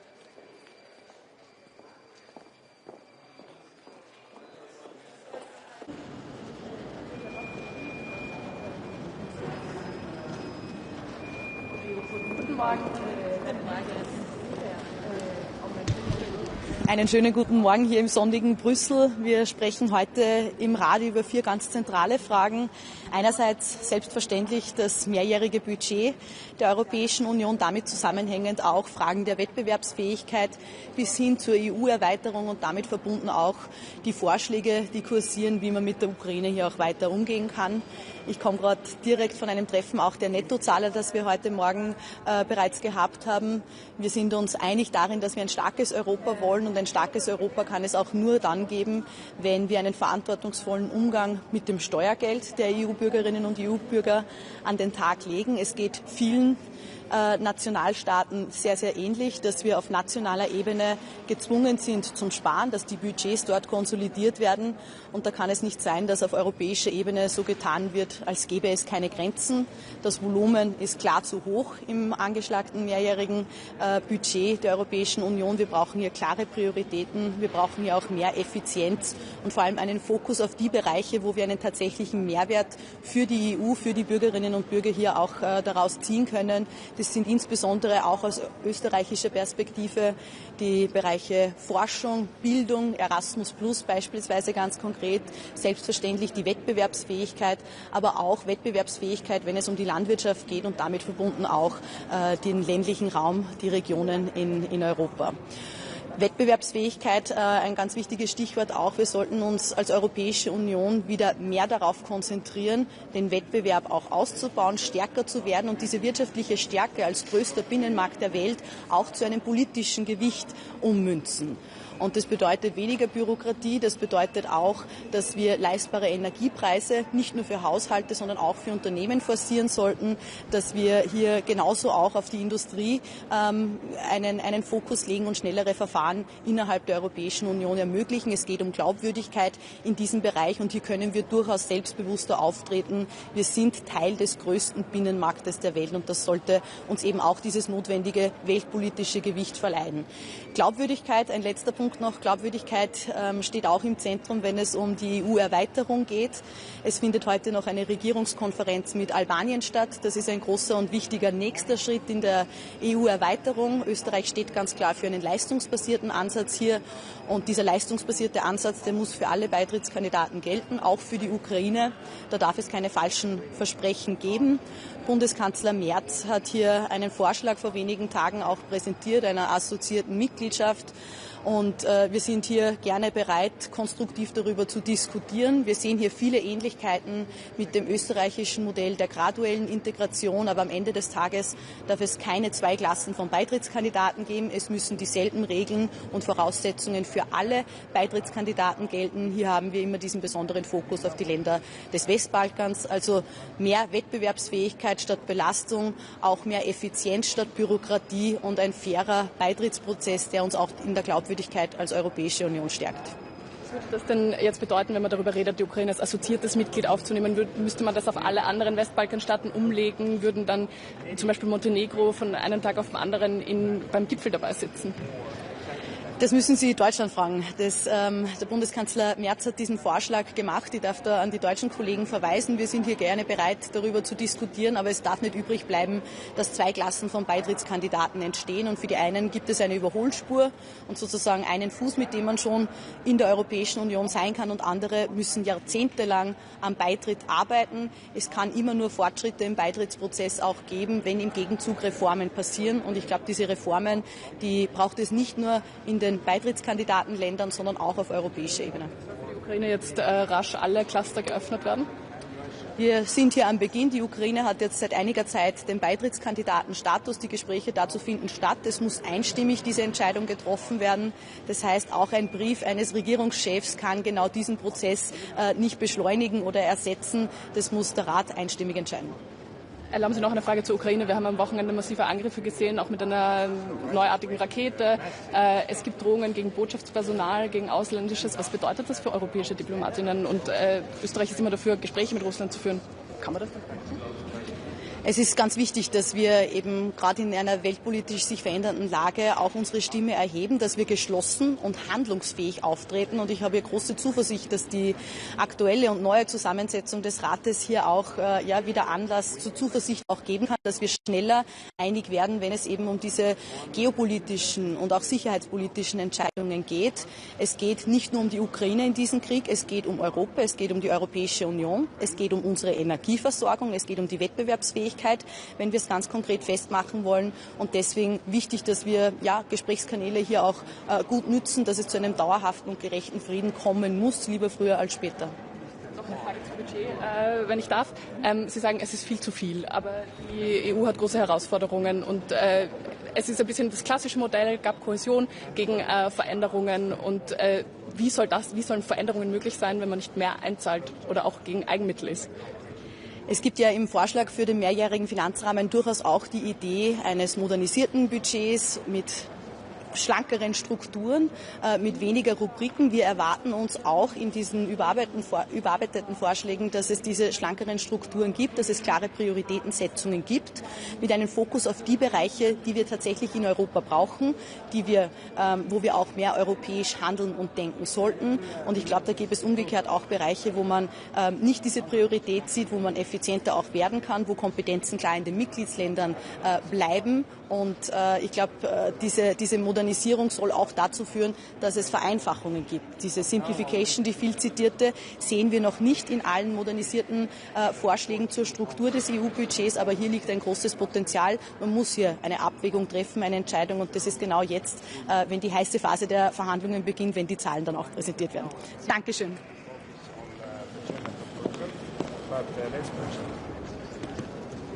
Glaubwürdigkeit, ein letzter Punkt noch, Glaubwürdigkeit steht auch im Zentrum, wenn es um die EU-Erweiterung geht. Es findet heute noch eine Regierungskonferenz mit Albanien statt. So, good morning. Today's council is very important because we put together the agenda for the June council meeting. And on Ukraine, it is so important that we agree to enlarge.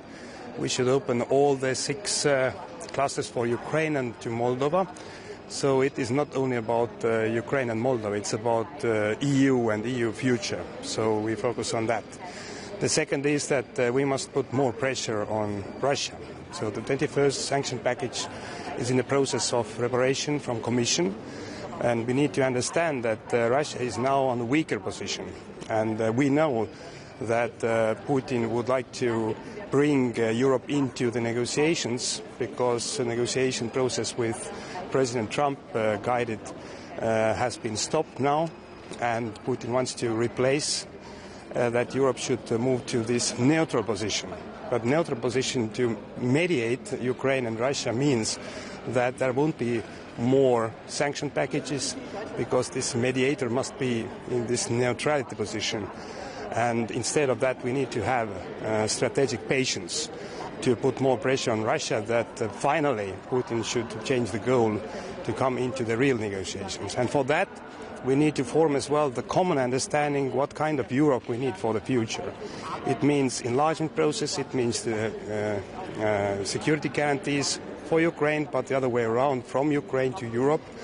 It means that there won't be any grey zones anymore between European Union, NATO and Russia. And for that reasons we need to support Ukraine more than ever before, because now the Ukraine deep strikes are really hitting the Russian economy. What we see now is more provocations and more pressure from Russian side as well to the Baltic states and Finland. So Russia is waging a massive fake news agenda that our states are allowing Ukraine to use our territories for the attacks against Russia. This is fake news. And the main purpose for that from Russian side is to put us in a position that we should say Ukraine not to wage these deep strikes anymore. But we never do it, because Ukraine has all the rights to weaken Russian war machine. So it must be very clear. On MFF, it is very important now that we move forward. Yesterday as well, 15 countries who are cohesion fund friends, we can say we agreed the position that there must be more solid funds for agriculture and regional developments, but also from our perspective it is so important that the eastern part of Europe will get additional treatment in the meaning of economical situation because of the Russian aggression war against Ukraine. And as well, the connectivity is very important because we need to finish the Rail Baltic project to connect our region to Europe. But I do hope that these MFF negotiations are going to be successful finally. So thank you very much. Yeah. How do you assess Germany's proposal to give associated membership for Ukraine instead of while we wait for real membership but without veto, without voting right? So we know this proposal already when Hungary was blocking everything. So we were in a situation that more than 2 years nothing happened with this enlargement process. We were not able even to open the first clusters for Ukraine and Moldova. But now our message is that let's focus on this process, what we have agreed. So before June Council, let's open all 6 clusters for Ukraine and Moldova. And this is the road to have a full membership. So this is the case. So I think that now there is no reason to focus on the German proposal. But let's push this process as long as we can. And maybe this can be some kind of part of the process on the way to have a full membership. But now I think that we cannot deal with both at the same time. Let's focus on opening the clusters and move forward with the real negotiations. Minister, about the issue of Russia, we started to hear talks that the EU should appoint a negotiator. Is it the time for that, and who is going to be the negotiator from your point of view? We know that Russia desperately works to bring Europe into talks because Putin needs to win time, and also his position is to put Europe in a neutral position as a mediator. But we are not mediators, actually. We are supporting Ukraine, and we are not talking only about some territories in Ukraine, but we are talking about European security architecture. So instead of that, to go and talk to Putin because he doesn't want to negotiate anything, he's just putting new demands on the table, we should focus on putting more pressure on Russia. So this is not right time to rush into any kind of talks. More pressure means weaker Russia, and maybe then Putin is changing the goal and will be ready, real life, negotiate about the peace, long-lasting peace. If we're talking about ceasefire, then it can be done between Ukraine and Russia directly, because it can be the first sign that Putin is ready to do anything.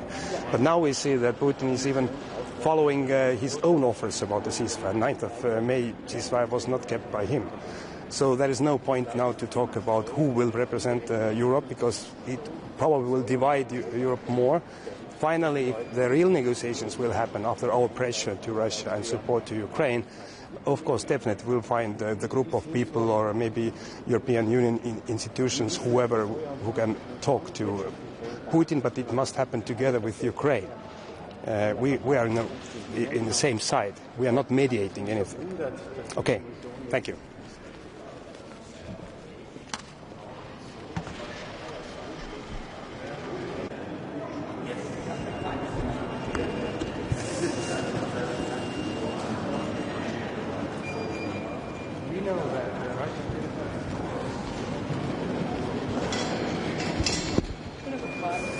Schönen guten Morgen.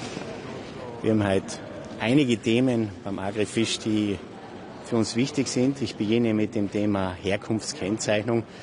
Unsere Bäuerinnen und Bauern haben eine Vorreiterrolle, wenn es um die Produktion qualitativ hochwertiger Lebensmittel geht. Angesichts der geopolitischen Spannungen, steigenden Betriebsmittelpreisen und immer wieder neuen Freihandelsabkommen bekommt das Thema Transparenz bei der Herkunft von Lebensmitteln eine mittlerweile immer wichtigere Bedeutung. Die Konsumenten und Konsumentinnen wollen wissen, wo die Lebensmittel produziert werden, und vor allem sie wollen eine klare Grundlage haben für ihre Kaufentscheidung, eine informative Kaufentscheidung.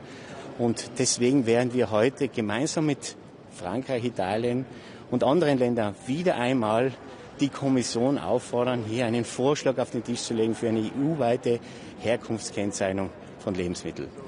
Das zweite ist das Thema Soja und indirekte Landnutzungsänderung. Der Sojaanbau in Europa hat ja eine sehr wichtige Bedeutung für die Lebensmittelproduktion. Einerseits, andererseits für als Futtermittel, eiweißhaltige Futtermittel bis hin zur Biodieselproduktion. Wir wissen, dass der Sojaanbau nur dann wirtschaftlich rentabel ist, wenn man wirklich alle Facetten hier in der Vermarktung optimieren kann. Deshalb hat es uns verwundert, dass die Kommission jetzt einen Vorschlag auf den Tisch legt, wonach Soja pauschal als Rohstoff mit hohem Risiko für die indirekte Landnutzung angesehen, kategorisiert wird. Man will auf der einen Seite die Importabhängigkeit bei Soja schließen oder reduzieren und auf der anderen Seite würde man solche Vorlagen oder Auflagen wieder erstellen. Wir sind das drittgrößte Sojaproduktionsland in der EU und sind hier ganz klar gegen diesen Vorschlag und werden uns dafür einsetzen, gemeinsam mit anderen Ländern, damit hier EU-Soja als ein Rohstoff ohne Risiko für indirekte Landnutzungsänderungen eingestuft wird. Der dritte Bereich ist der Themenbereich Düngemittel. Die Kommission hat hier einen Düngemittelaktionsplan vorgelegt. Da bin ich sehr dankbar. Wir begrüßen diesen Plan. Er unterstützt die Industrie und die Landwirtschaft.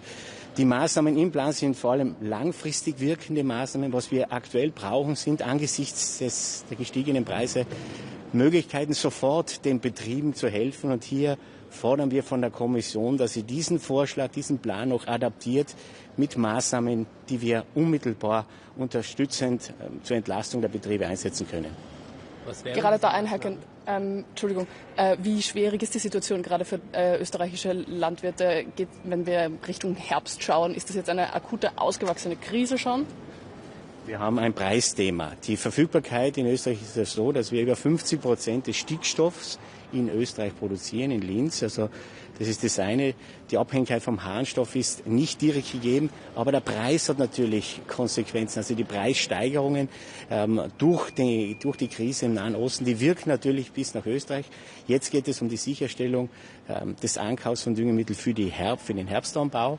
Und da geht es schon auch darum, dass man jetzt unterstützt, um hier die Kosten in Maßen zu halten. Denn Düngemittel sind einfach unverzichtbar, wenn es um die Sicherung der Lebensmittelproduktion und der Ernährungssicherheit geht. Wünschen Sie sich über den Plan hinaus von der Kommission? Es gibt verschiedenste Vorschläge, die gemacht worden sind. Einerseits beispielsweise mit der Agrarkrisenreserve. Das sehen wir als nicht sehr hilfreich, weil vom Volumen her sind es Größenordnungen, die nicht wirklich helfen. Also da muss uns noch was einfallen, da muss der Kommission noch was einfallen und auf diese Vorschläge warten wir. Lassen Sie mich noch fragen zur Herkunftskennzeichnung. Welche Importe machen Ihnen da besonders Sorgen oder um welche Inhaltsstoffe geht es denn, wo Konsumentinnen und Konsumenten besser informiert werden könnten? Also uns geht es um Transparenz. Ja, wir wollen, dass einfach sichtlich wird, woher die Lebensmittel kommen. Wir in Europa produzieren zu sehr hohen Standards. Das soll auch der Konsument am Ende bei seiner Kaufentscheidung sehen, woher kommt das Lebensmittel.